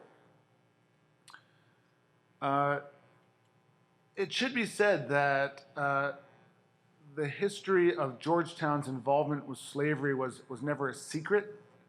It was never hidden. It had been the subject of scholarship for generations. The bicentennial history of the university, which was written by my predecessor in the history department, Emmett Curran, published in 1989, dealt quite fully with Georgetown's involvement in the history of slavery. The American Studies program at Georgetown in the 1990s, in the first decade of the 21st century, had a curriculum around Georgetown's history of slavery, even created a pioneering website to publish documents from our archives about that history. But what was really remarkable is when the working group got started in the fall of 2015, what was remarkable was how few people around the university had any idea about this history, any idea that Georgetown was built on the back of slave labor, any idea that the Jesuits who ran Georgetown University were themselves slave owners, any idea that the Jesuit leadership of Georgetown University sold an entire slave community in 1838 and used part of the proceeds of that sale to pull the college out of debt. All of this history was shocking to most people around the university, even though it was in no way secret and in no way hidden. So I felt like that was a real failure on the part of my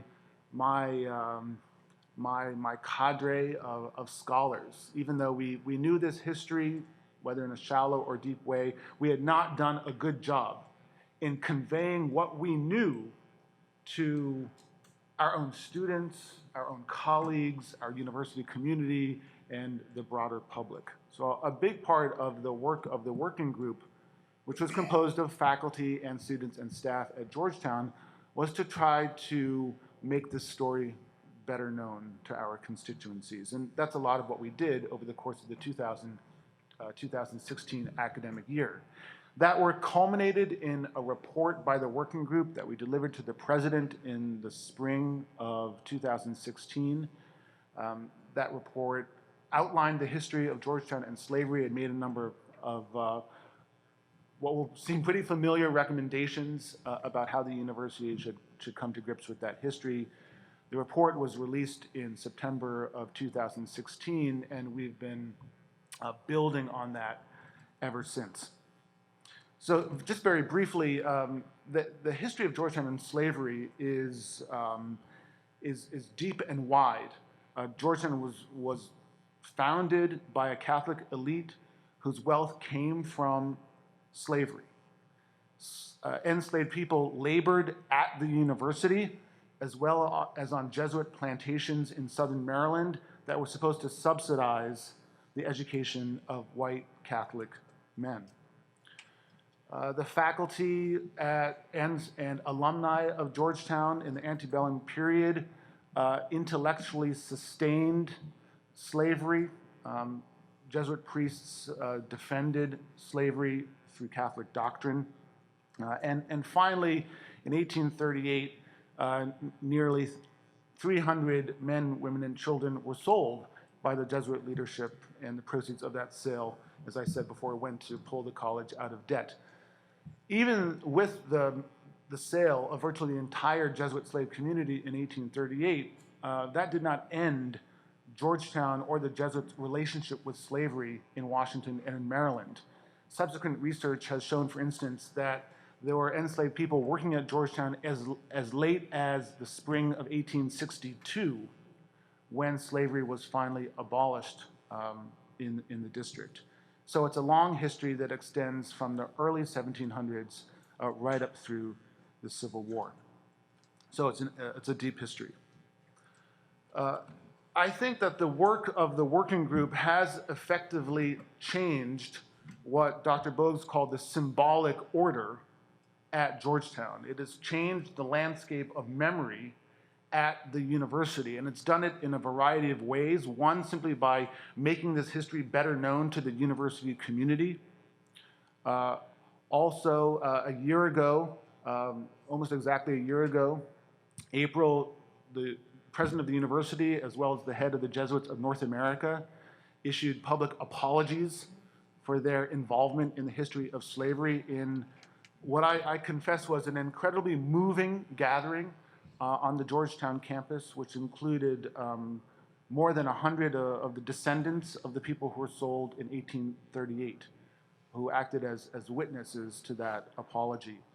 During that same set of events, we changed the names of 2 buildings on campus. Those buildings had been named after the architects of the 1838 sale, Jesuit priests named Thomas Melody and William McSherry.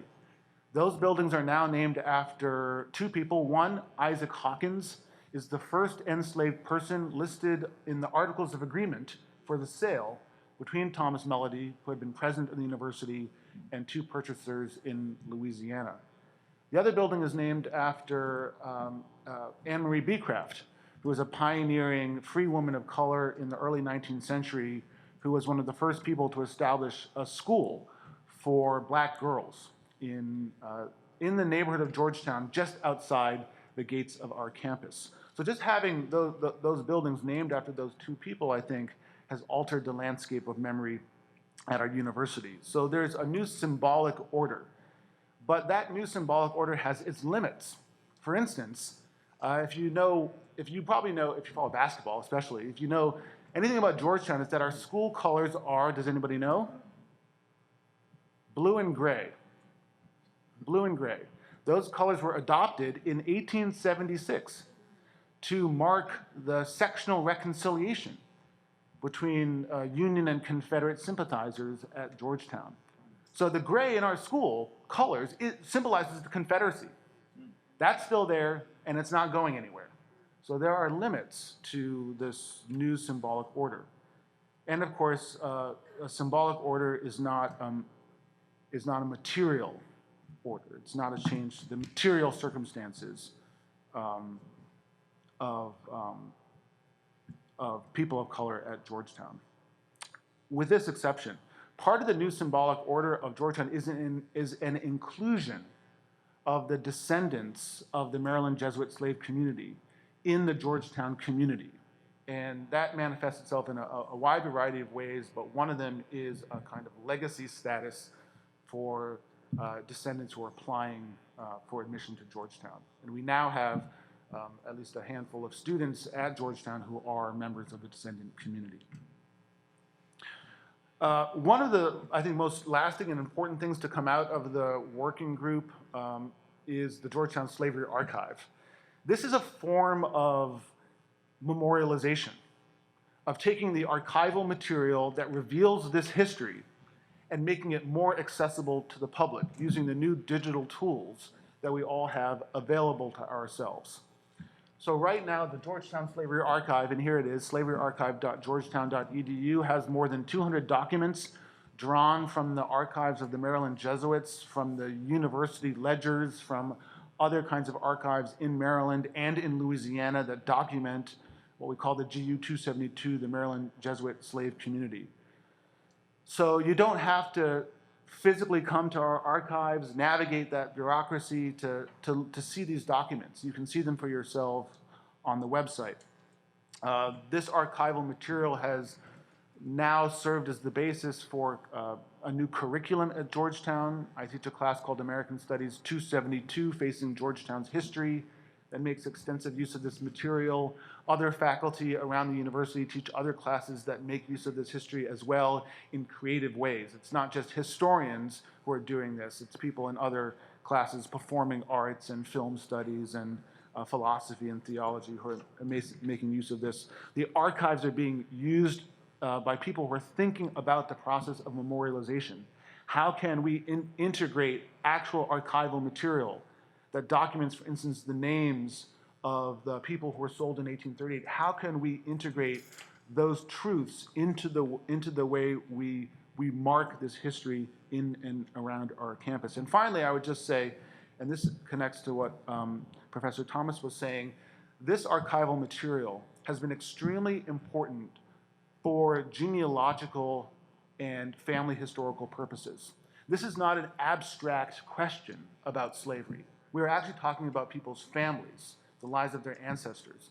And one of the most meaningful things for me in this whole process has been to accompany descendants into the archives, to look at the original archival material, the sacramental registers where their great-great-grandparents are baptized, or the sale records where they're sold, and being able to sit with them as they relate, however they do, to this archival material that documents the presence of their progenitors. So for me, I've written books, I've been a scholar, but nothing I've done as a scholar has had, I think, that kind of impact, that emotional significance to real people than the work that we've done with that archive. Thanks for listening.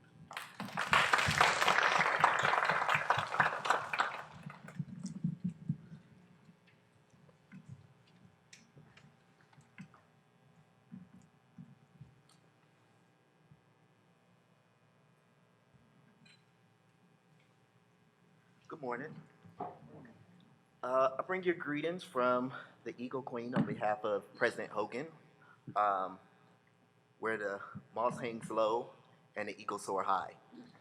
So within this conversation, Tougaloo has a unique contribution, as it doesn't the history of Tougaloo doesn't necessarily relate to, doesn't necessarily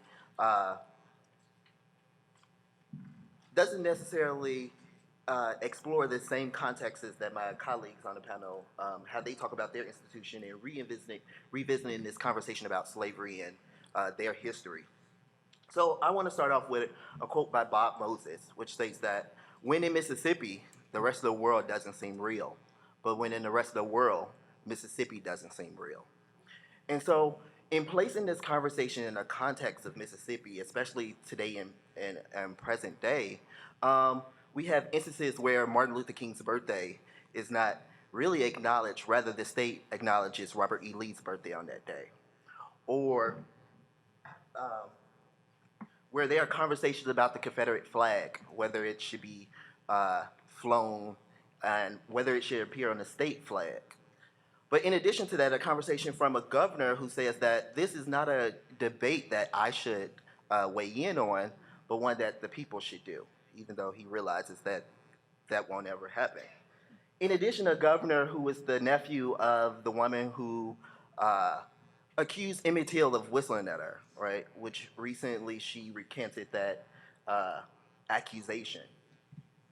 In addition, a state which on February 13th, 2013, finally adopted the 13th Amendment into their constitution, which now abolished slavery.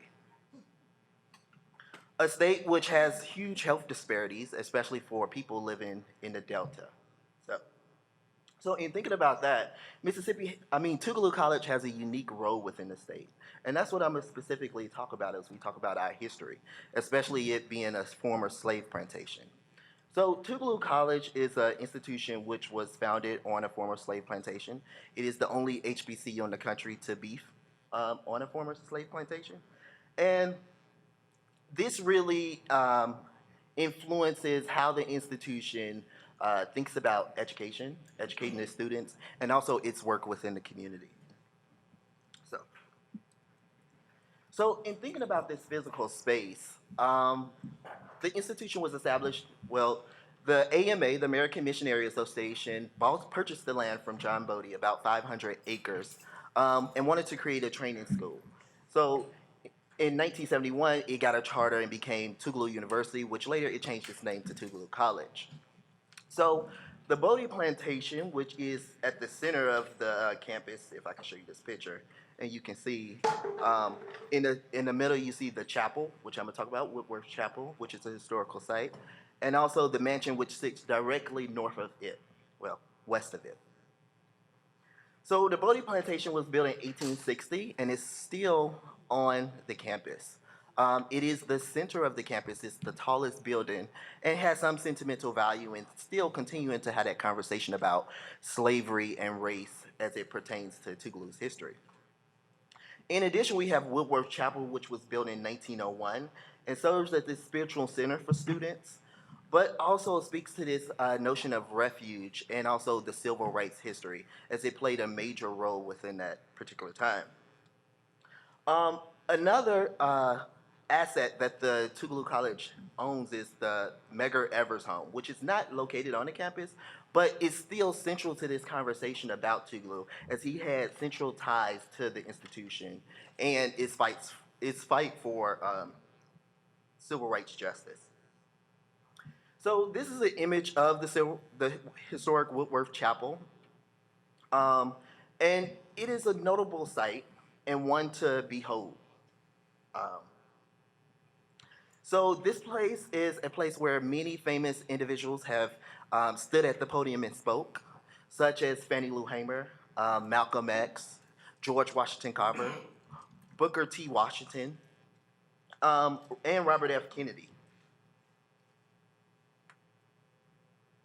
So in having this continued conversation about this historical narrative, Tougaloo has been a central player within this conversation about civil rights, especially within the state of Mississippi. Most notably, the Tougaloo Nine, a group of 9 students from Tougaloo who went into a public library and set in to demand that black students have access to the same resources that white students had access to. So we're talking about in 1961, a state that would not allow individuals to attend the public library in which they all paid taxes to go into. In addition, there's another picture of Fannie Lou Hamer when she was giving a speech at the historic Whitworth Chapel. And finally, this conversation about the Meredith March. If you know anything about the Meredith March, James Meredith was an individual who integrated the University of Mississippi, and later on, in order to encourage individuals to get out and vote, especially individuals in the Delta, he decided to do a march to show that they shouldn't be fearful of going out and voting.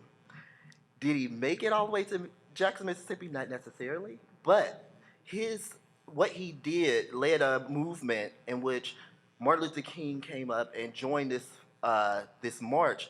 And it came to Tougaloo College where they had this concert. And as you can see at the picture down below, is where James Brown performed on the campus. So this is all to say that Tougaloo, as a campus, is a historical museum in itself. So in thinking about that history, about its racial past and slavery, there's this conversation about how do we, as an institution, foster social and economic justice as we continue to think about mobilizing those individuals within the state who don't necessarily recognize their power or potential because of the institutional forces at play. So one of the ways in which Tougaloo is pushing that forward is through this Institute for the Study of Modern Day Slavery, which was supported by a Mellon grant and is a partnership between Morehouse College and Bennett College, where they engage students in campus-wide events, but also engage faculty in doing faculty-led research along with students to bring awareness to these specific issues.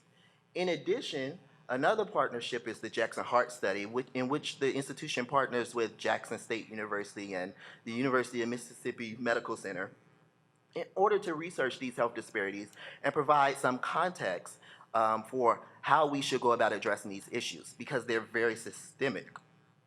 And so this is funded by an NIH grant and other funds. So in thinking about all this, we take this historical narrative, but also the context of what our physical space is and how we navigate it, and take that into the classroom in order to produce students that are better able to engage intellectual and social justice as they go on out into their communities. So that's Tougaloo College, and I want to thank you for having me.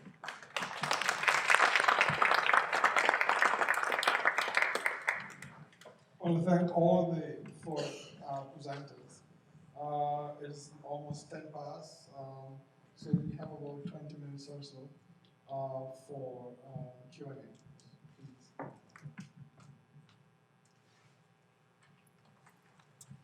Let's put your hand up, and I think Maya will get a mic to you. Yes, please. I'm interested in what you think the repercussions are going to be in the longer term at Clemson about the work having been done in private instead of in public. That's a very interesting question. I think two things I have going for me are that I have the support of the Office of the Provost. The Office of the Provost has provided $100,000 so far for my project. And the last conversation that I had with him, I told him, you know, when this traveling museum exhibition goes on the road, there's going to be a lot of information in there that our trustees do not want made public.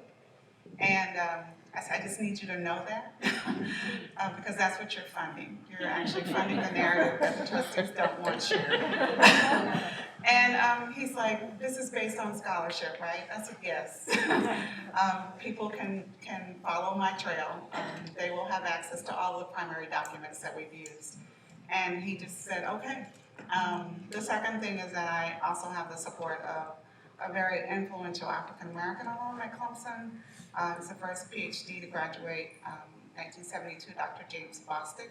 He's also invested $100,000 in my project. So he went to the provost and said, hey, you all need to fund Dr. Thomas's work. And so they've been working together. So I think, and my department and my college, the only people who have asked questions and have reservations about my work are our trustees. So my president is on board and fully supportive of my work. So I'm not really worried. We already have a Facebook page and have been sharing a lot of information that we've been finding. The interesting thing to me now is that our historic properties department has started like sharing what we're sharing with the public. You know, we're very open about what we're doing. I'm on Twitter, you know, I'm on Facebook. I haven't hit anything, so what will be shared will be nothing new than what we're already sharing. So I think it's interesting that there's a need for my project, because it would seem that the university's project would address what I'm doing, but it's not. So because it did not, I decided to continue with my work. But I don't anticipate some discomfort, but not any difficulties as I continue my work.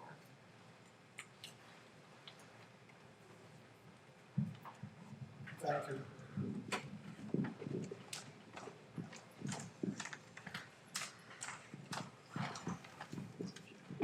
I have a question for Professor Hunter and also for Sean Sipperstein.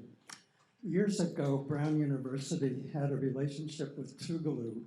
I don't know whether it still exists, but it was exchanging students, especially in the program here in liberal medical education. And I just wonder how that relationship has played out over the years in the relationship between the two schools as it affects racial reconciliation.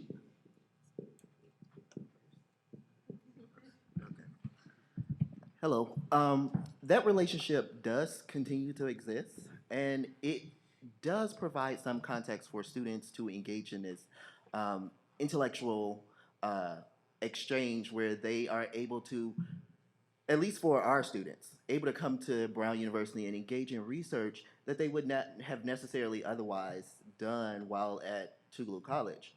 Now, it one of the advantages of that program is that many of our students who do engage in that Brown Tougaloo College partnership end up pursuing graduate school or either attending Brown University for graduate school. So it has been beneficial in that sense. Um, Whether there's been a conversation about this, how it has influenced a recognition of this racial history that Tougaloo has, I can't necessarily speak to that. Um, but the partnership is going strong, and we do benefit from it, even with the exchange of professors who come to Tougaloo and teach. David, if I could say something about that there is a Brown Tougaloo partnership that still continues. One of the things we wanted to do at this conference was actually to get Tougaloo students here to speak about questions of race and memorialization from their perspective, but they're in the middle of exams. And as much as we tried, we couldn't, you couldn't upset an exam schedule. And so, they were to be accompanied by two professors, and one of them was Professor Hunter. I think, though, the larger question of questions of reconciliation, which you are seeking for, has not really been part of that exchange. In other words, the exchange and the relationship has really been the movement of Tougaloo students to here, Tougaloo faculty sometimes, and then Brown faculty and Brown students. So it's been a movement of exchange. It's almost been a kind of movement of north-south philanthropy in many ways. Without trying to think about the much more difficult questions, are there ways in which both universities can model, quote unquote, what you call reconciliation? And so I think while there's kind of it's a very important exchange, and there are enormous benefits on both sides, which we can, which we can point to, and is really important.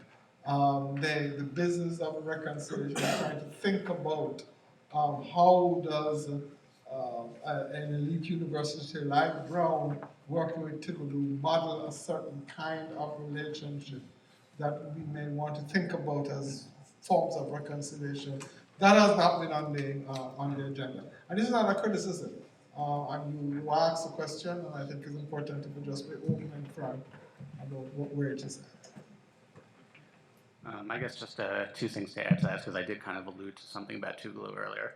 First of all, in terms of just that continuity and that exchange that goes on, interesting tidbit, the current president of the Brown Alumni Association is Dr. Galen Henderson, who is the first actual person to be in that position who came to Brown for a graduate degree or an MD, and not undergraduate.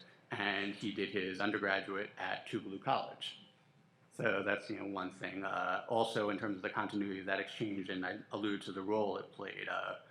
One of the students that was part of our group research project that came with that, Winnie Harris, who's also now in Washington, D.C., he had just spent the semester at Tougaloo in the fall semester before then joining the rest of our group. And he's actually himself a native of Holly Springs, Mississippi. And while we were there, we were actually hosted by Dr. Hogan for breakfast and hosted at the chapel for Sunday worship.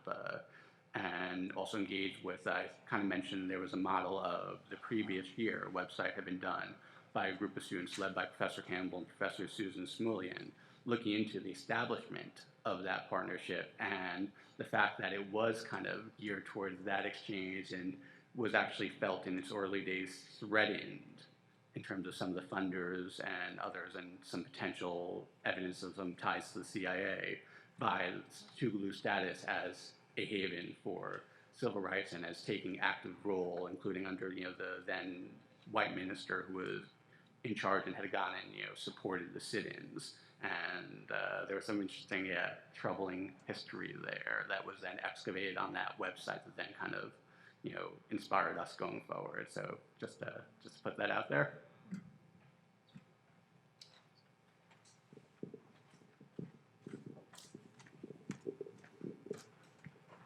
Thank you. This is a question that I suppose speaks to some of the differences between the four institutions represented on this panel. So Georgetown and Clemson have something going for them, if you will, that Tougaloo and Brown do not, which is multi-million-dollar athletic complexes, if you will, that are central to the ecosystems of the university, are crucial to the alumni relations, utilize the unpaid labor of students of color, perhaps disproportionately so, but also connect those students to potentially lucrative careers in professional sports where political positions or taking a political position could put your career at stake, as we know from the NFL and elsewhere. But I'm curious, as we think about how we mobilize campus constituencies to make these histories be taken seriously, to make alumni, to make trustees care, if the particular athletic complexes at your respective universities, in fact, are part of this conversation, can be made part of this conversation, or does this place an unfair burden on those students who have so much more at stake? I'll just briefly say I had an opportunity recently to make a presentation about my work in Clemson history to our football team. So we have a program called the Paw Journey that helps our football team in particular to think about life beyond football. So they are involved in service projects, and they are given advice on careers outside of the NFL and what to do if you get drafted, to make sure that they're saving their money and all that. It's an incredible program. So the directors of that program heard a presentation that I made about my research at our Men of Color Summit and decided that they wanted the football players to know about it. So I brought in Marion Reeves, who was the first African-American football player, was there with me at that presentation. What happened is they wanted me to come back, and they said, this summer, please come back. We want you to do a walking tour of campus with the team. So I'll be doing that. And this is kind of the beginning of a long-term relationship. So ultimately, we want to help the players to see a role that they can have in helping our students understand the necessity of knowing and sharing the history. They have not been involved in the protest on campus. They have to walk a pretty fine line as far as what they can do, but we are actively looking for ways to engage them and to help them to take a more public role in the history project on campus.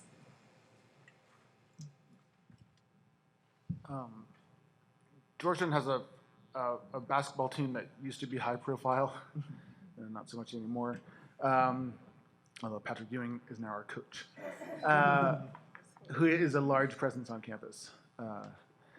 The sports complex at Georgetown has had no relationship to the inquiry about slavery, no role in it, has not participated as a coherent presence in that. So that's not really been. Could it? I don't really think so. I don't quite know how it would, but it's not really, I don't think it's really necessary for them to do so. There are enough other interested constituencies around campus that can sustain it. And there's been no problem at Georgetown in attracting attention to the project. That's not been one of our problems. I would say that the unique thing about Georgetown is the religious dimension of the whole enterprise. Georgetown still has a very strong Catholic and especially Jesuit identity. There were 3 Jesuits on the working group. The whole history is as much a Jesuit history as it is a Georgetown history. And I think that the way that this whole history has really penetrated into the consciousness of the community, one of the pathways for that is about religious identity. What does it mean for a Catholic and Jesuit institution to have been so steeped in the practice of slavery? What does it mean that the priests themselves were the slaveholders, that the priests themselves conducted the sale and benefited financially from the proceeds? How does one deal with that? How does one deal with the religious contradiction of that? How does one pursue reconciliation in a way that is consistent with a Catholic and Jesuit tradition? The Jesuits are known for a number of things, but one of the things is their commitment to social justice. So where's the social justice here? So that has been a really crucial and distinctive part of what's been going on at Georgetown, and I think a very profound element of it.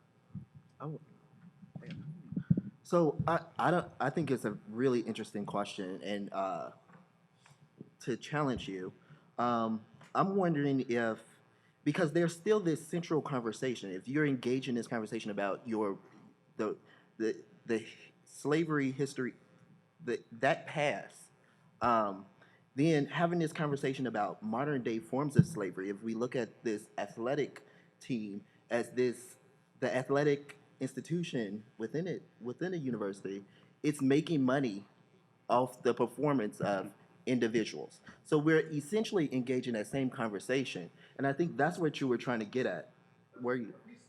Yeah, and so does the institution not see how that connects and that conversation needs to be had, and how they need to reconcile that it's a newer form of what we used to do?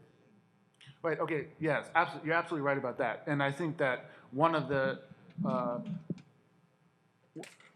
none of this history means all that much if it doesn't get us to think about our current practices of exploitation in a new and vivid kind of way. So yeah, to the extent that focusing on the history of slavery allows us to recognize contemporary forms of labor exploitation, including in athletics, absolutely, that's a place we should go.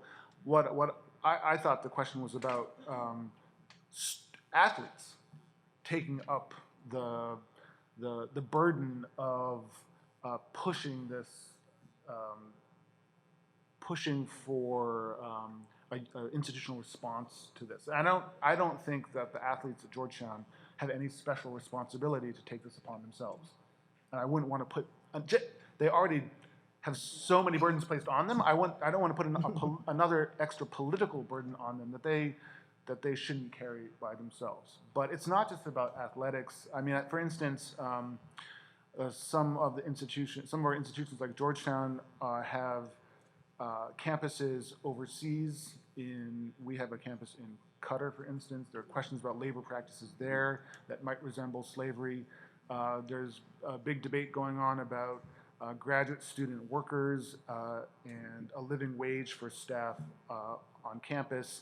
Those are places, I think, where the history of slavery resonates in ways that can help us craft policies today that are more just. So I do agree. I just want to add just a quick thing. Please look and see the stripes. A.D. Carson deals with this idea of exploiting football players in particular as a modern form of slavery. But I think I have a slightly different approach. My message to the students is that we need an army. Every student on this campus needs to find a way into this project, athletes included. So I'm not asking them to do anything that I'm not asking any other student on campus to do. It's figure out how you, as a football player, a basketball player, whatever, can become a part of this project, because we want every student on campus to be a part of the project. And faculty. Yeah. I'm really glad we're raising this issue of the pecuniary right implications of this discussion, because one of the things that, Adam, you raised is that some students who are descendants of the enslaved at Georgetown receive a certain legacy status and potentially tuition assistance. Not necessarily. Okay, yeah, because that was my question, right? That In addition to kind of thinking about the geographical and, as you mentioned in your beautiful statement, I think landscapes of this history, that what are these universities doing to address the economic fallout of this systemic profit from this institution, as well as the ongoing disparities in access to higher education for Black students, as well as students of color? And so I didn't know if that was also a part of the conversation you all were having. I was just curious. It's a wonderful question. So just to be clear, the students, all right, two things. First of all, the descendants who apply to Georgetown are granted a kind of legacy status, the same, so they're treated the same as the children of faculty, staff, and alumni who apply to Georgetown for purposes of admission. And once they're admitted, there's no special scholarships for descendants. That's a common misconception. What there is just the same financial aid that's available to all other students. Georgetown claims to be what we call a need-blind, full-need school, which I think Brown is one as well. And the claim is that they admit students without respect to their financial needs and then provide financial aid that is sufficient for those students to then attend the university. But I think we all know that those financial aid packages aren't as generous as they should be. A lot of students still have to make decisions about where to go to school based on financial calculations.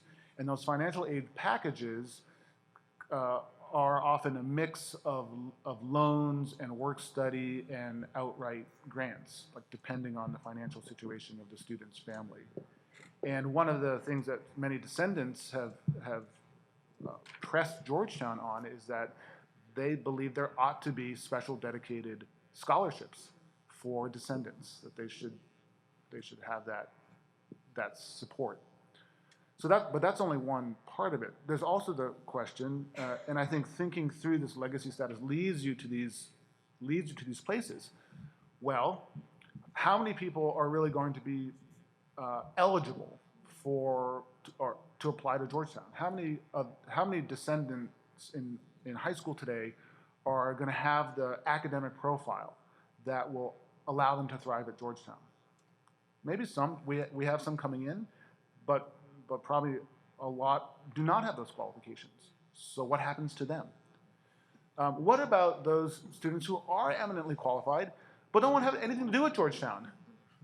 They're like, why would I go there, given what you did?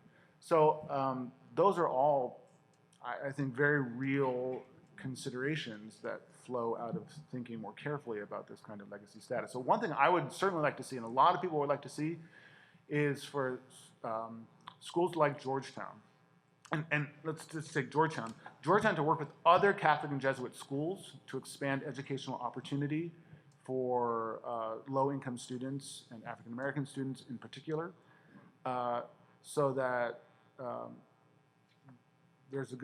they can get a good education without having to come to Georgetown. So I think that's something that thinking through this question of the contemporary, certainly educational legacies of slavery, has to lead you to. It has to lead you to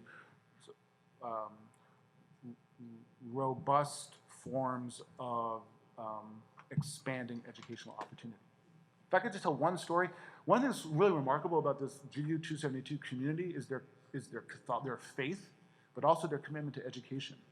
In the late 19th century, one group of the children of the Jesuit slaves in Louisiana, they had been able to amass property. They actually bought land on the plantation where they had worked as slaves. They actually pool their resources and donate land to the Catholic Church in Louisiana to fund a school for Black children. And I look at that and I think, wow, we can at least honor that commitment to education by trying to do more ourselves. Two more questions. My question is to Professor Thomas. You mentioned that the Board of Trustees is not in agreement with your research. What is the demographic of the Board of Trustees? Question one. And two is, will this be a good opportunity to question their moral value if it is not aligned with the history of the university? So I would say a caveat is that it's not all of the research that I am involved in. Primarily, it's about the convict labor because of the boys that were involved. But there's just a discomfort in talking about slavery and its legacies. The challenge with our board is the lifetime trustees. Thomas Green Clemson in his will stipulated that there had to be 7 lifetime self-perpetuating trustees. He was afraid that the state legislature in South Carolina would become African American again. No joke. And so he created this, this block of white male voters who could outvote those 6 trustees that were appointed by the state. So, the configuration of our board, we have 1 African American male, the rest of our trustees, mostly white male, and a couple of white women.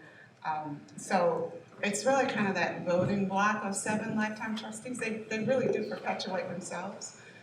So yeah, I think there's a moral question here that we're trying to engage them and get them to really reckon with why is it that you don't want the world to know that we had a 13-year-old, a 12-year-old, 14-year-old building this university. They're like, you can put it in your book, you can put it on a website, but we don't want that on our campus. We don't want that publicly displayed on our campus. And I want to ask why. And I haven't had that opportunity, but I'm still seeking that opportunity to. Ethics maybe next. And to just make them say out loud, on record, why. Hi, thank you very much for all of your talks. I'd like to see if I can tie the idea of the Black liberation movement matters with Black Lives Matter, and thinking about the universities and how they're bringing the larger community into this conversation. So I'm actually going to like to talk about the recent book, The Hate You Give by Angie Thomas, who's the Rhode Island Reads Rhode Island book, right? And it talks about what stimulated her, or the folks that kind of led her to this is Tupac, Emmett Till, and Oscar Grant, and their murders. But she also talks about Medgar Evers. So she is from Jackson, Mississippi, and she talks about Medgar Evers' house, and she has a discussion about how the person who lives next to that house still is alive. I mean, he lived there, and I mean, they all talk about the history of their memory of hearing the gunshots and knowing that there was something going on. But this is somebody who actually lives this, and so with Tougaloo, owning the museum, but also in other university contexts, how are we bringing the larger community into this conversation about the research that we're doing and trying to change that?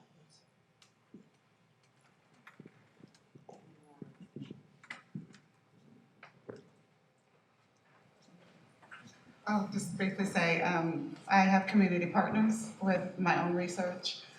So they are on my planning teams. I meet with them every month.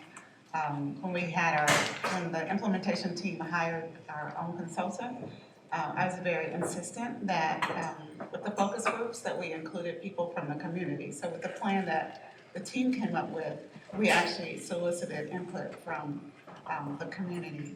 I've just been elected chair of what we call the President's Commission on the Status of Black Faculty and Staff. It'll soon be the status of Black Americans.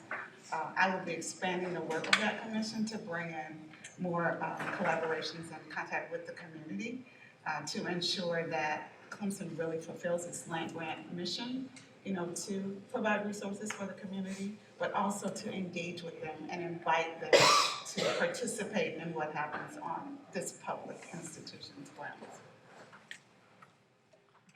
I would say that in terms of the Slavery Memory and Reconciliation Project, we've been doing a lot of outreach with other DC area and Louisiana-based historical sites of public memory, museums, genealogical groups, and things like that.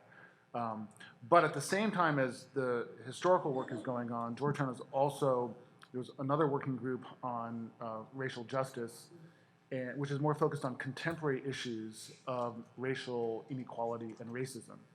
And there's a whole, actually a much bigger project around that going on at Georgetown, which is quite oriented towards the DC community, DC area, focused on things like mass incarceration.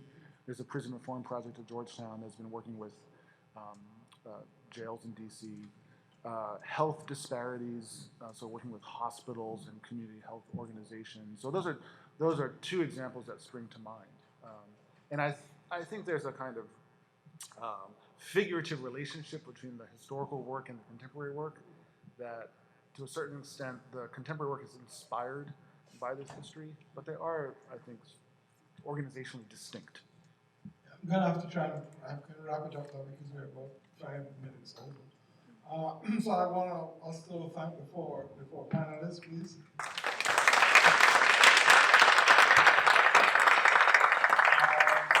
As I said at the beginning, this is for us a very important panel. It is actually essential work. It's difficult work.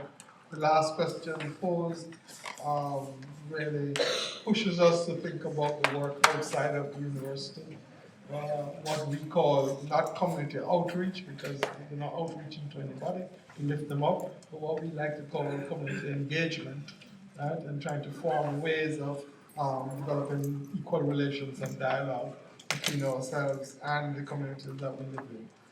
We will take about a 10 minutes break, and then we'll go to the other panel on slavery history and memorialization. Thank you all.